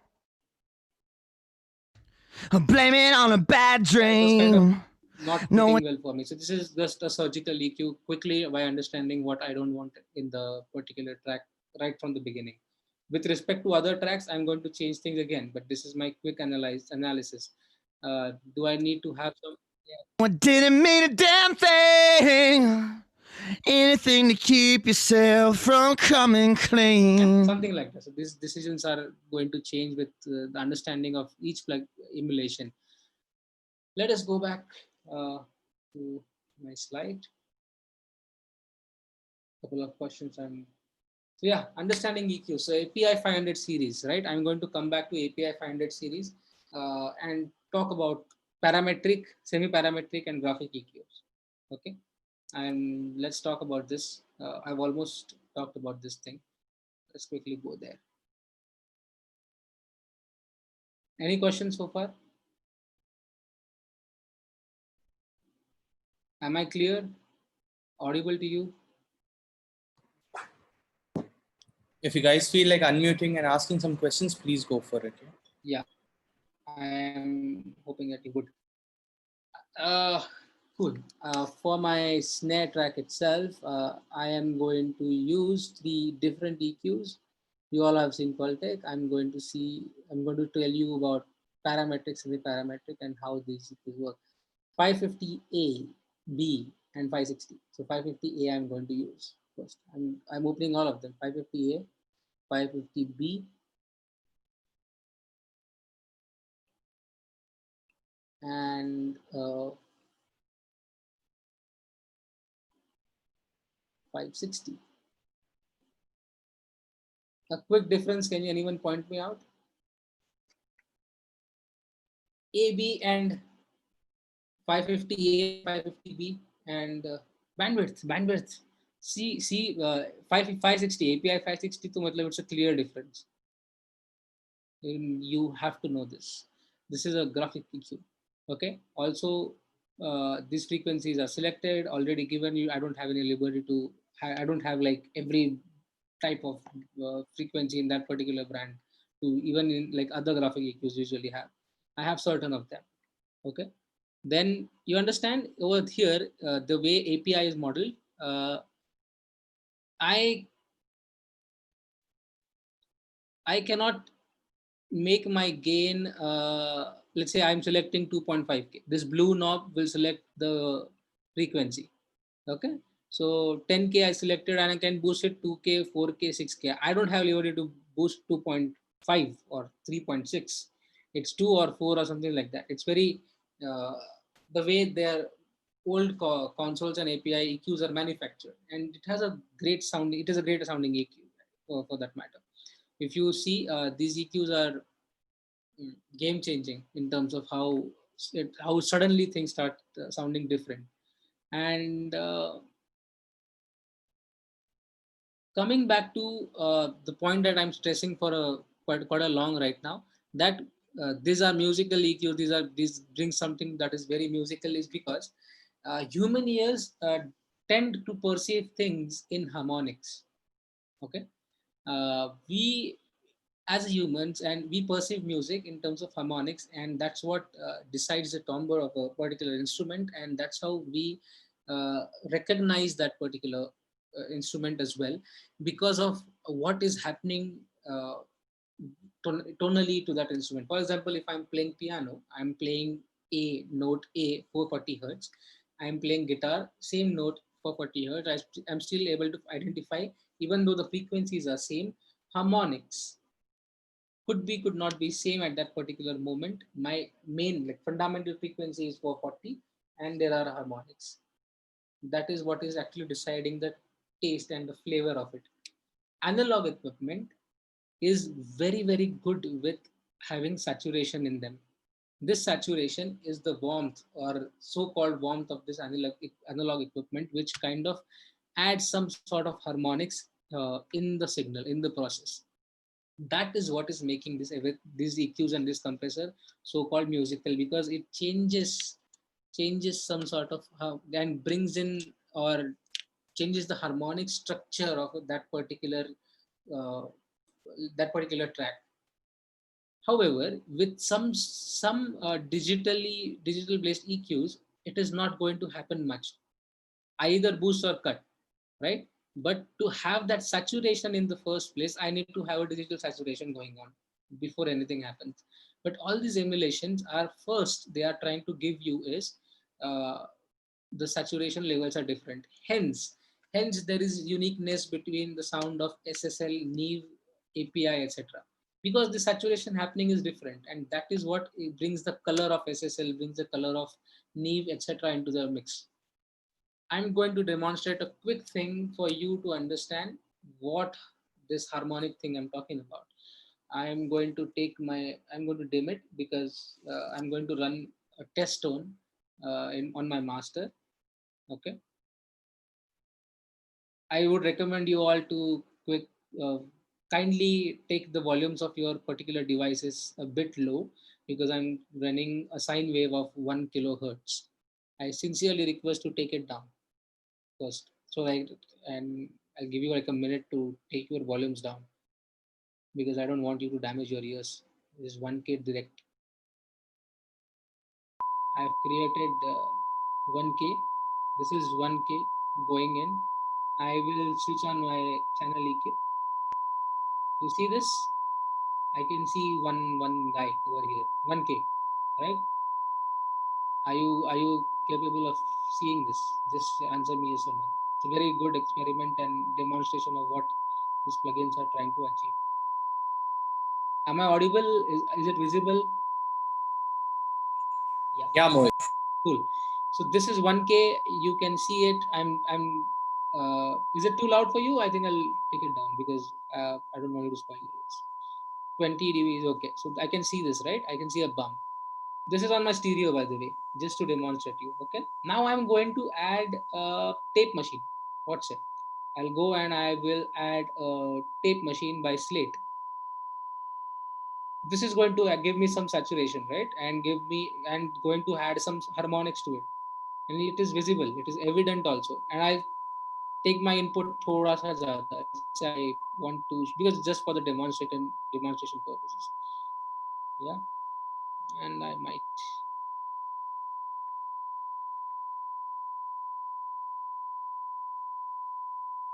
and let's increase this.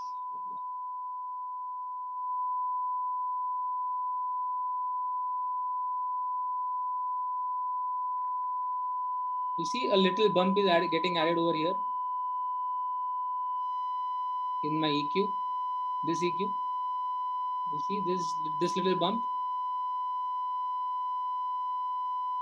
Am I audible? Am I clear? Can you just spot this particular thing? Yes, yes. Yeah.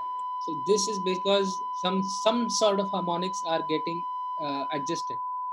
If I use, let's say, if I start using waves ka thing, let us put some tons of uh, things on the top of this. Let's try doing that because I would demonstrate then what all we can achieve. Waves, I will like to have Kramer tape, yeah, and also like I'm going to recording level thoda bada denge, okay.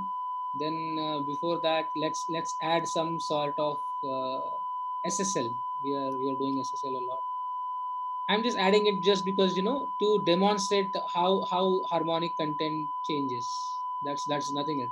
Oh, let's add TG 12345, which basically is a model out of Abbey Roads what Abbey Roads has, and I'll change the input. I want see you can see notice the difference of how you want to route things. You want EQ first, then dynamics, and then your other things, or it has to be dynamics and then EQ. You can change it, right? I can start EQing something out of it, and now analyze my channel strip. See, I'm adding some harmonic content, which is this particular frequency. It is going to change everything. Yeah. And see, there's another bump over here, which is very low at this moment, but it is there. So I'm kind of adding some harmonic content to it. If you observe this, so and this is happening only to 1K, which you need to understand that this is happening only to 1K, which is single frequency. Hence, you don't find like multiple like spectrum going haywire with the harmonics, right?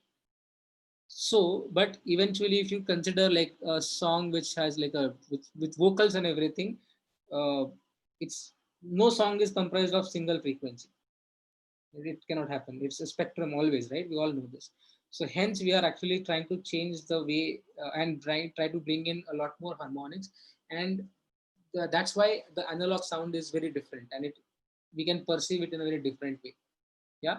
So people decided to have that kind of saturation inside your what we can say.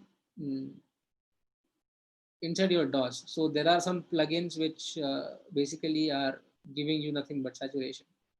Okay. So if I go to Plugin Alliance and I go to saturation also, I have a couple of plugins which will give me different saturations. Yeah. For example, I really like what I can say, the twin tube. This is a particular thing that is helping me add saturation. Let us understand saturation with the same 1K thing. Okay. And I start adding something. You see, I'm adding saturation, and you see there are other frequencies popping up. But knowing that my source is still 1K, yeah, this is why I am adding this. This is a saturation and harmonics.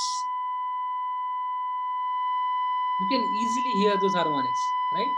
Also because I'm really boosting it way hard, and this is all happening with 1K. So that's how every instrument, every plugin or every outboard gear is going to add certain harmonics and saturation to your mix, making it more and more warmth or making it more and more musical, because that's how humans perceive sound. We perceive sound in terms of harmonics also. To isolate the fundamental frequency, and then here our ears naturally cannot isolate a frequency in a group of frequencies, right? We tend to identify which is the key of a song by understanding which is the most fundamental frequency that resonates.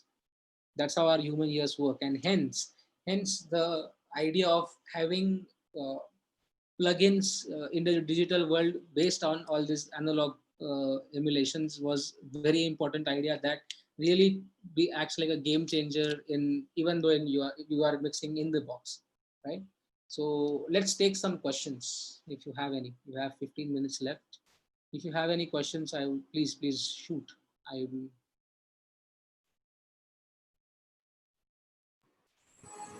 Yeah.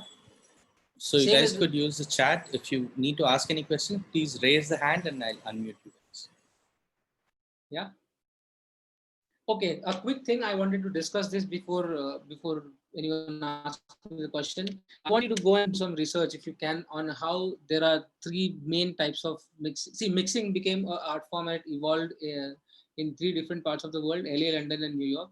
Uh, there's a whole lot of research on why these three towns and what exactly they brought in together. It's because predominantly these people use a certain set of equipment, and that got reflected in the way their mixes sounded and songs were produced at that time.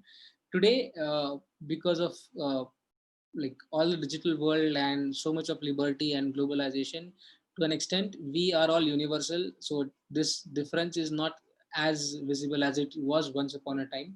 La, you would find a bit of punchy compression all the time, and people, you know what, if you go and check out the songs of that era, you will, by listening to the song, you can tell if it is mixed in LA or New York or London. So New York is super punchy compression, LA is about compression, but then everything, all compression and EQ to be settled in a very uniformed manner. London was all about effects and placing the instrument right there and right place. So that's what it was all about. I would quickly like to demonstrate one trick also, which I really use, and this is the emulation. This is not an emulation. This is my trick to attain something that is called as I'm vocals. Okay. I have reverb one and delay one. Reverb one is Valhalla. It's a digital plugin, I know, but I'm very fascinated by the plugin. I really like it. Bus 2 is my This is my bus 2, lead vocals going to bus 2, which is my delay. I like to blend my blend my effects instead of putting them directly as an insert.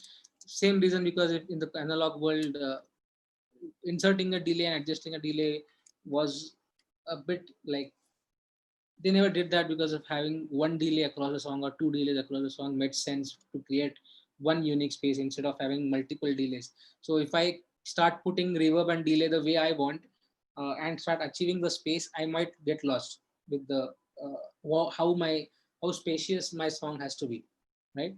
And let's say I'm now, when it comes to reverb and delay, we are talking dimensions, how depth the achieving, there is some sort of depth. So if you want to achieve that depth, the horizontal depth in your mixes, what I do is, let's say I'll send things to my reverb first. Let's experience my reverb. Blame it on the I'm sorry, I'm not being whiskey. Blame it on a bad week. Blame it on the only thing you've ever seen. reverb right now. Run and tell your mother. Now I'm Blame it on your something to delay also. brother. Blame it on the only thing you've ever This is my heard. stereo delay. I'm going to make it a big delay just for the demonstration purpose. This is my stereo delay. The only thing you've What ever I do is, seen. I want to create an sound which was similar to how reverb and delay chambers work. So earlier, if I have a reverb chamber or a delay chamber, what I used to do is, I used to have this huge cabinets or some rooms built inside my studio, and I used to have a particular. I used to take my output there. There's a speaker there, and there's a microphone catching that space also, and then I bring it back into my console, and then I blend it, right? So instead of that, I don't have a emulation that can copy a certain aspect that gives me a 3D depth of a chamber. There is some chamber effects by Waves right now which does the same thing, but I figured out my own technique of having a dimension. So if I my reverb, basically vocals are going to reverb, vocals are going to delay.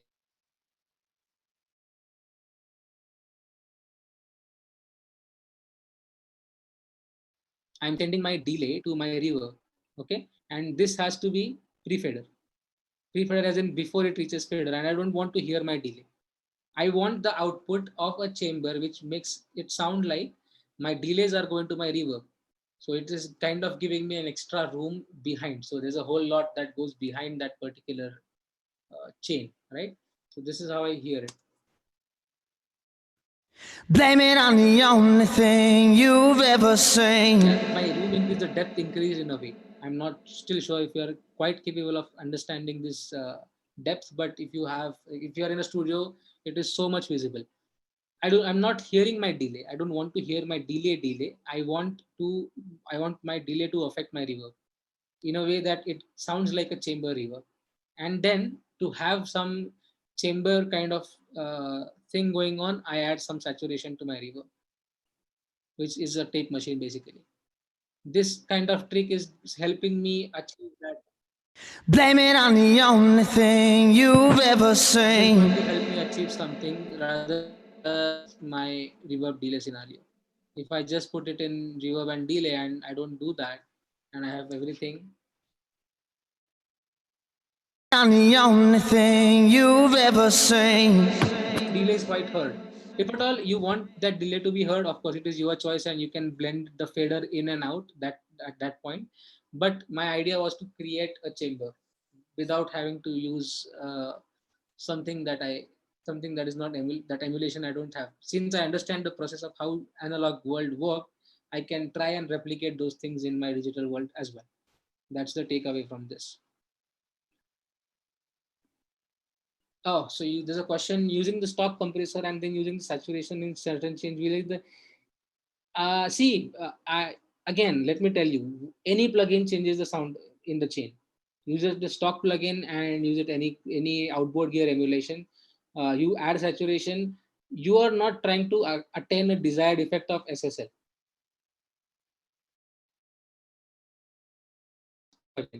Using something else to attain that SSL sound is, and you can achieve that or you cannot achieve that. It depends. It's a very subjective question. You cannot have a typical answer for this. Chris Lord LG sometimes doesn't cut low end of a guitar because he says that it takes away the rumble of the guitar.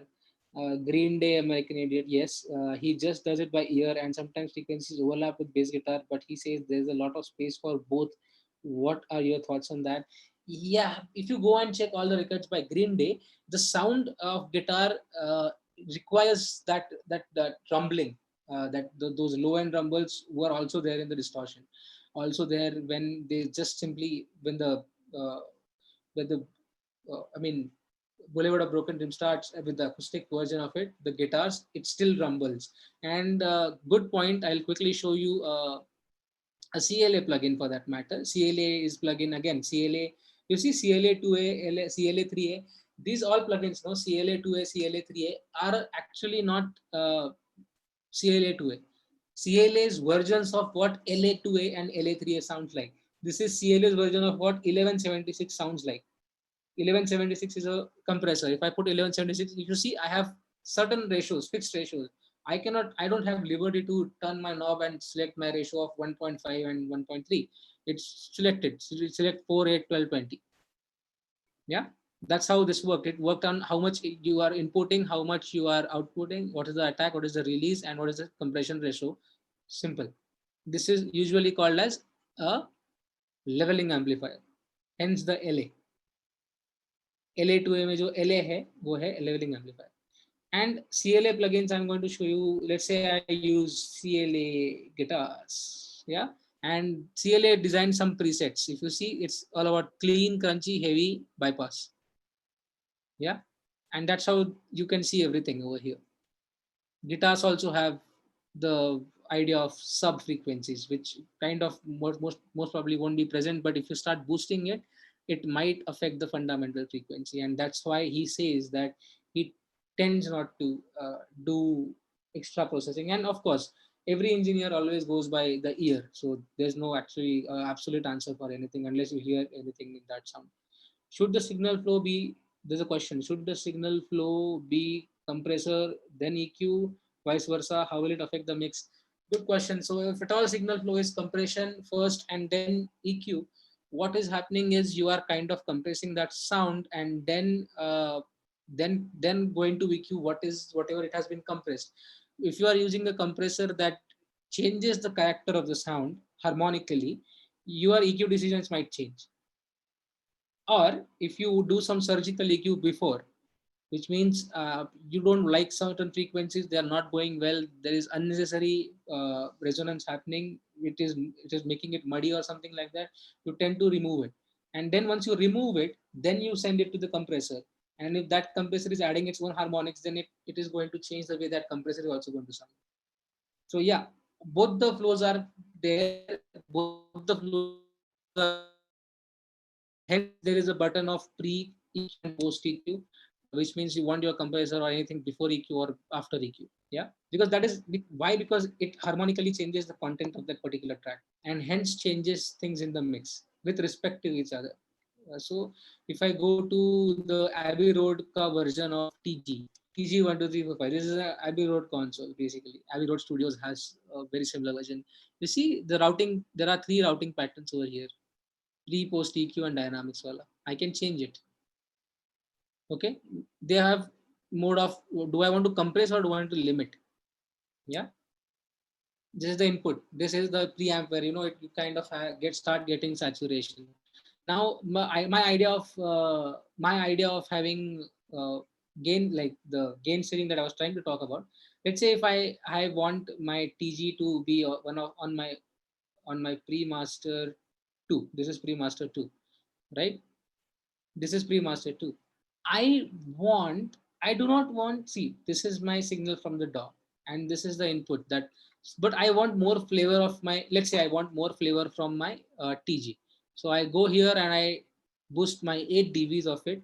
But if I boost 8 dBs over here, naturally I'm going, because since this is going over here, I want to cut something out, something before it reaches here, just because I don't want to clip, right? So I might, if I, depending upon the situation completely, I might take, let's say 4 or 5 dBs down. Like why 3 dB? Why not I completely take 8 dB down, because I'm also going to engage my dynamic compression and etc., which might affect my gain also. So I'm just going to take this 3 dB down just to match, because I'm boosting 8 dB from the input of this particular plugin just to have this character more and logic character less. That's why gains, for gain staging, such routings are really helpful. So that's the answer for this. Good question, actually. So is it true that analog equipments work better at minus 18 dB? Is it true for the emulation too? True that they work good at minus 18, but again, dBs, understand, dear, analog. So here's the thing: digital world works on zeros and ones. We all know that. Hence, the scale dBFS was brought into our picture. Before that, in analog world, it is not always zeros and one, right? So the summation of anything that is to happen, to understand all that, the dB scale that we all use was dBV, dBu mostly. Yeah, it is all relatable, so anything can be converted into anything. But still, I'm answering that works better at 18 dB, may or might not. Uh, Let me tell you, the invention of distortion guitar has happened because they deliberately distorted the signal right in the beginning, and then started adding harmonics to it. Gave a perfect sound. They liked the sound, they kept it. The VU meters were going out of whack. I mean, the needles would hit the back panels, and they were probably damaged also. But then that's the sound that was desired as well. That's how it changed the sonic texture. So right now, emulations work on the digital scale because we are all in the digital world right now. However, outboard equipments, yes, minus 18, they are designed to sound better there. I use, could you show parallel compression on drums? I use a lot of parallel compression again. So yeah, so quickly, just because you guys are asking, I'm going to take one PCOM aux. Let's say I'm going to use my SSL smacking compressor. Let us use LA 1176 for that matter. Okay, I'm going to compress 12 dB. Let's say, just for the sake of showing you. Okay, I'm input and output has to be increased, and that's okay. I'm taking the fader down. I'm routing my drum track to bus number 8, which is my parallel compression bus. And let's say I'm routing it, everything. Run and tell your mother.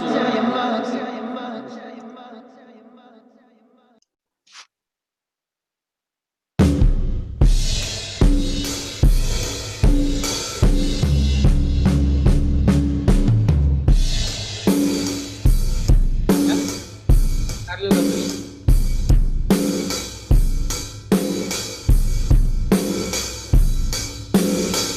It is slow down compressed right now, which is not ideal actually. I'm just showing it for demonstration purposes.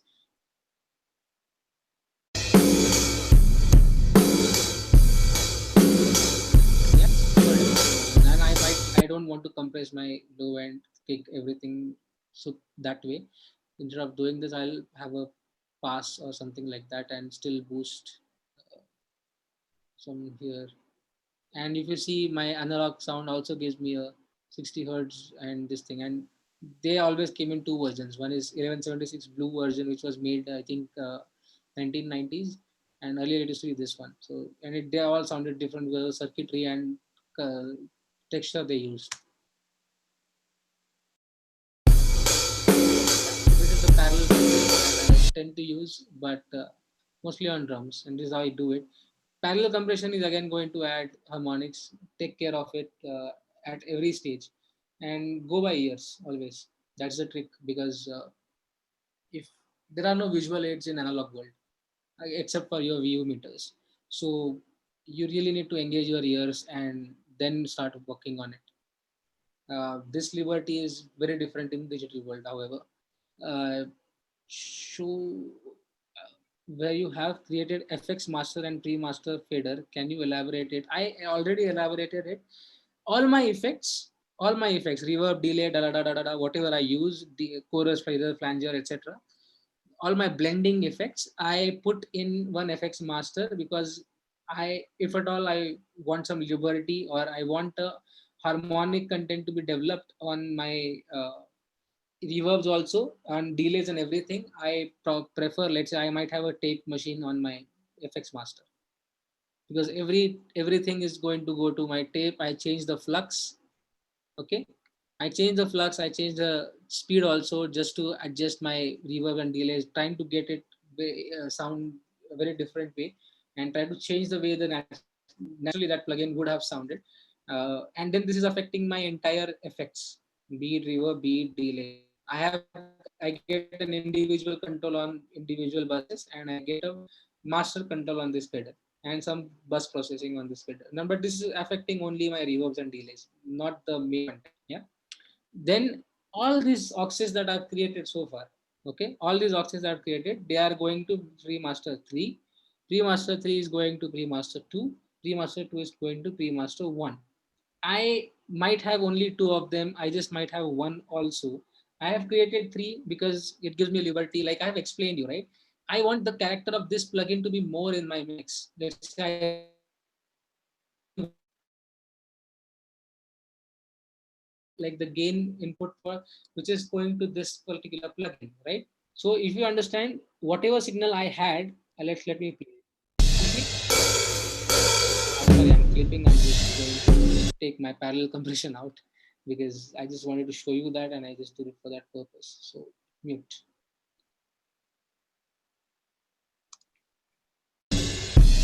I'm way too loud on my compression, I guess. I don't want anything to. So this is too much of gain. I might. So yeah. So you see, I don't want to clip. I'll take this down.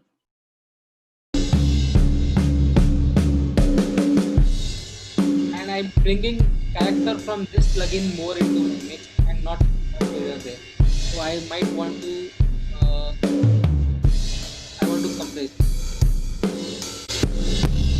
It's super compressive. Right?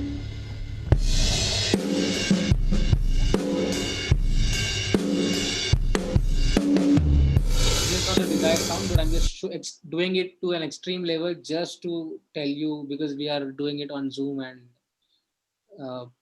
I'm not sure how what systems you are hearing it on and everything like that. So I might boost again over here and input into my dynamics in a different way. Right, this is the input that is going towards my dynamics. Right, I can trying to get the color of this particular thing even more. That's the purpose I have. And it helps you gain staging. Gain staging is a process where you adjust your gain levels. Since your routing is complex, you want to have that. I hope you understand the concept of why I have those remasters in place. It could be 1 or 2 submixes also. It doesn't matter as long as you know what your plugin is doing. Is any question there? You guys can shoot a question.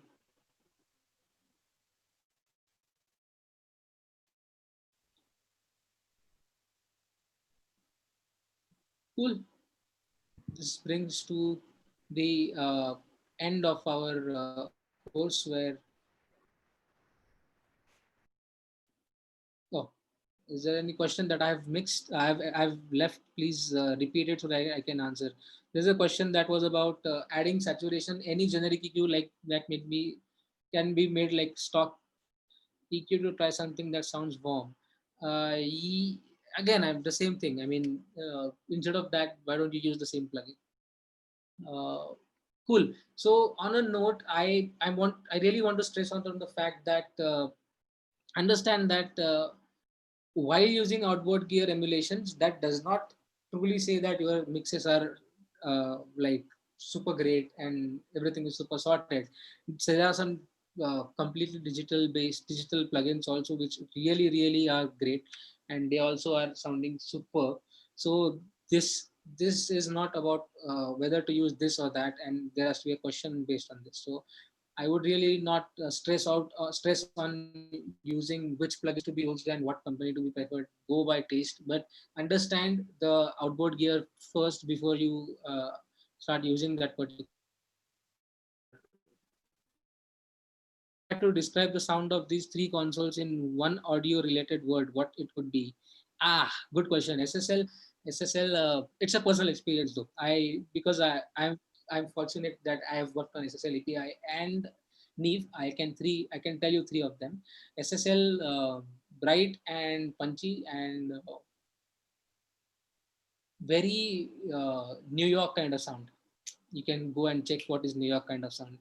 And Neve, certain great amount of saturation and warmth and airy. The EQs are beautiful. I mean, anything that goes through. I mean, I'm a very fan, like a huge fan of Neve and vocal chains. Using Neve in my vocal chains, it's lovely. And the APIs are tighter sound. That's the word I would use for it. You have show ups omni-channel by waves. If yes, which scenario do you use it? Again, Andrew Sheps is the name of an engineer. He has helped. Now he also uses SSL and Neve both, and he has his own name, plugin by his own name, just because he has some presets that he uses and the way he routes his console. So it's just that, and there's no particular scenario that I can tell you that I would go and use it then and there itself. I what I do is start keeping one sonic texture common, and then if at all I feel that this plugin will make a huge difference, I'll put it. So that's how I would go by it. Otherwise, I would still prefer having similar plugins most of the time, just to have a same taste throughout the song. Because it understand, you are not just doing EQ and compression only for your vocals. Whatever you do, vocals strangely affect everything in your groove also, because you are trying to, it's like packing a suitcase. You need to put everything at right place. For someone who just started to understand compression, what plugin you would you start? Always you start with stock first. Yeah, stock plugins, they are wonderful. It is a a notion that somehow people really underestimate the power of plugins too. They are beautiful in a way. Yeah, you should move to outboard gears and everything. I would recommend do that eventually. But if you really understand your stock plugins well, you slowly start understanding these also in a very different way. And yeah, so always start with the stock first. They are incredible. I mean, I still use a lot of Logic stock things to make things sound better, and they are incredible. You never should underestimate stock plugins just because you have liberty to have waves and etc. Other plugins. Anything that makes the music better. The question again is, when do you use the push kind of plugins for X infected mushroom pusher? Just asking, practicing, mixing, and how's the approach? Uh, X infected mushroom, push kind of see, push is basically uh, acting like a pumpy gain. It is kind of just going to push that particular section.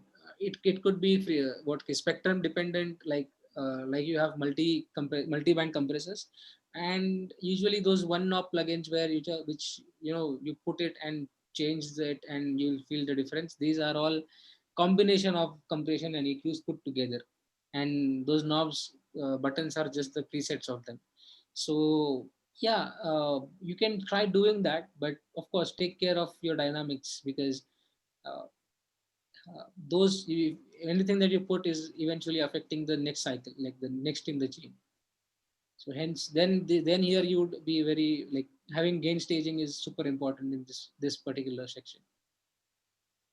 I hope I answered that. So any question? Anyone else want to ask? Anyone has a different question about model plugins, Slate, Waves, etc.? Is Harrison Mixbus developed by same company? No, Harrison is a company. Mixbus is the software developed by Harrison. Harrison is all Bruce Speedy. Mr. Bruce Speedy has used a lot of Harrison extensively. Thriller by Michael Jackson is all Harrison. Go check it out. You can research about it. Harrison Mixbus is a software which is completely based out of how that console sounds. Completely, like EQs, etc., etc. They really sound like that. So it's completely like that.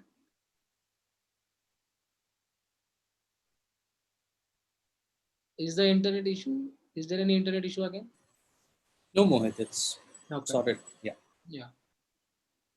So tell me whatever you have any questions, extra questions. I hope I've just cleared some of your doubts. If you have any doubts, if you are mixing, if you're not mixing, if you're just starting, recommend take some by handbook. I don't recall the name exactly. Let me check. Mixing Engineers Handbook. That is a great book to start with. I would recommend that because it opens up a new horizon for understanding uh, how mixing evolved from analog world to digital world, so that you whenever you use such plugins, you are quite aware of them right when you start using them. Yeah. This workshop was actually whole about making you aware about such plugins, and also how and where they evolved from, where exactly they came into existence. Yeah, Dishant is right. The Mixing Engineers Handbook by Bobby Owensky. That's the book I'm talking. And another book called Behind the Glass. I will type the name for you. Behind the Glass. Uh, part one and part two both. So that's the book I would recommend, because these books, they talk about how mixing evolved as a craft, and how why these plugins, like why Waves decided that let us meet CLA and get it done from him and get the SSL EQ reviewed from him, and let's make something which sounds like SSL, or let's make something that sounds like Neve. All these companies decided that because these songs are, when the song was hit, people started looking for what was the process of making it. And then when the engineers described all this process, they eventually described what their gear sounded like. And that's the basic reason of having this thing into the picture. So yeah, I would really recommend, that's a takeaway for you. Another takeaway, please read this book, get this book, Mixing Engineers Handbook, because it really help you understand a lot of evolution that happened in mixing. And there are examples by all these legends that we talk about. There are examples by Bruce Dean, there are examples by CLA, etc. And they talk about how they use their consoles and to achieve that particular type of sound. Yeah. Also, most of the music is, since it is being composed and created inside the box, we all tend to use a lot of samples, everything. Uh, but if you are, let's say you are thrown in a position where everything you are today doing, what you are doing today is basically recording from a scratch, and everything is live recording. That is the time when you are really going to dig into all these plugins even more and understand how specifically they affect this recording also. UAD has reached that particular level where they record through SSL or record through Neve by something that is called as their UAD emulation technology, which is very good. I mean, I've used that also, and it really goes near to what SSL and everything sounds like. So that is also changing. So while doing things in the box, people are still trying to maintain that flavor by using such plugins and attaining saturation and harmonics. That's a very essential issue. Most people do not think about saturation and harmonics while EQing it. It's usually what we hear about. And uh, sometimes what happens is, I would really like to show you a quick demonstration about a EQ that I use. um, I'll put somewhere randomly for now. I use a, this is not a, again, a model EQ, right? I would go to a digital, yeah, no, not this one. So I would like to use that EQ first. Let's see.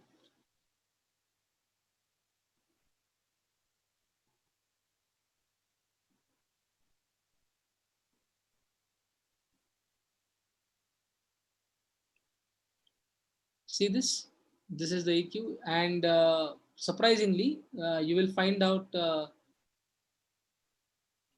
You see, this is the frequency. My cursor is here at. You will see 22 kilohertz. Humans cannot hear about 20 kilohertz, but I have a liberty to choose 22 kilohertz. Why so? Nobody can hear about 20 kilohertz, right? Only dogs can.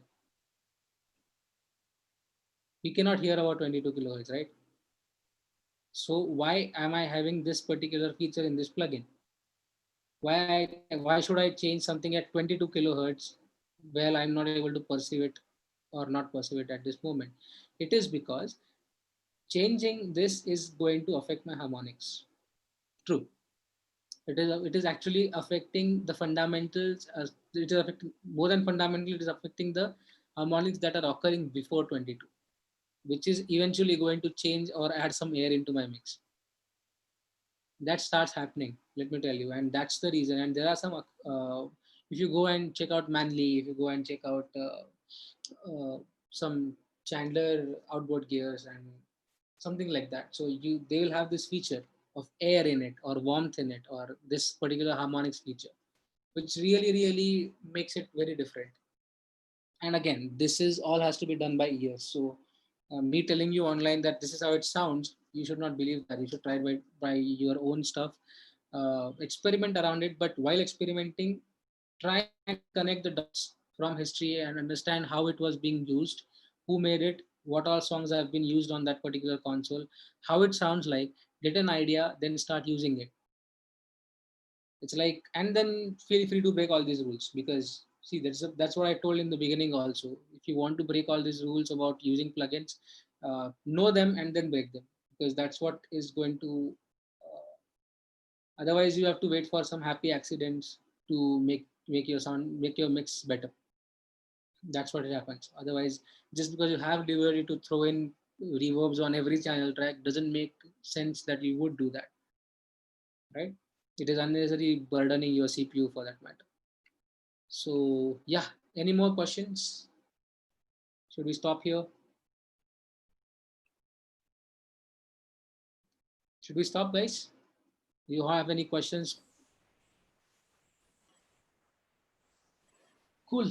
Thank you everyone for being here with me and exploring this. We are all actually going to bring you exciting workshops probably every Saturday, just because we want you to explore uh, more and more into audio world and prepare yourself in this pandemic situation.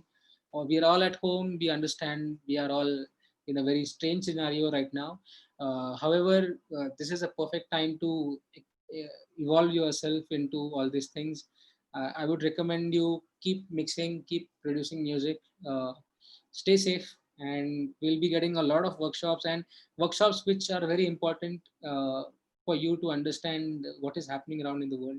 Also at the same time, get into the details of all these little things. It is eventually going to help you. Keep attending them and be a part of it, because apart from your curriculum, this is what is going to help you build your own portfolio in a better way. Any website to get good stems, I am myself not sure of. There is something called as Cambridge. I'm not sure. uh, I Cambridge, there are stems available on this website called Cambridge. Yeah, and there are a lot of other. So Pensado's Place, there's a website with where they organize the mixing competitions. Mix with the Masters organizes mixing competition. I would recommend you to join these forums as a part of creative learning, and it really helps. Can we have a seminar on creative arrangements in music production? We would definitely try to do that. Good suggestion. We would really try and incorporate some suggestions here and bring you exciting workshops ahead. Stay connected, and apart from your curriculum, keep making music. You have abundant, like a whole lot of time at your homes at this moment. Utilize it to learn all these things very precisely, and because if you do so right now, you'll be ready for once everything goes back to the normal situation, and then people are going to pick you because you're already ready with all these things. Yeah, so there are a lot of you can help out your friends by sending them. I do not recommend you uh, doing piracy. Avoid that. No one should do that. Piracy is a crime. Avoid doing all those things. There are legit websites which gives you stems for practice. Approach them. There are forums like Pensado's Place. There are forums like Mix with the Masters. There are YouTube channels. They organize the mixing competition. They have stems and they would give you. You can practice them, practice there, and will actually help you get better results if you keep practicing your mixes on these multi tracks. And once in a while, go read these books. I don't know how many of you have read books about mixing and everything, which do not talk about general syllabus of mixing, but these experiences. Hence, and these experiences are first-hand experiences by the masters, which really changes the way you think of mixing a track. And they are really, really helpful. So just do that. I've recommended 2 books on this session. Uh, Try acquiring an ebook or try buying a book and read it. It's wonderful. Cool. So we'll stop here. Thank you all for coming and being a part of this workshop. So Mohit, thank you. Thanks for the amazing workshop. It was really nice. I'm sure it was an eye-opener for a lot of students who attended it. Especially, I can see a lot of names from our new diploma batch. Yeah. I'm very sure it was an eye-opener about all these plugins and stuff. Yeah. And guys, one more thing. I'm adding Mohit's email ID on the chat. If you guys have any questions, you all could get in touch with him through email. It is yeah. mohit.chandlia@cmedia.com, which spells mohit.shandilya@cmedia.com. We'll be more than happy to help you guys out. Yeah. Yeah. By the way, guys, feel free to connect and feel free to send your mixes.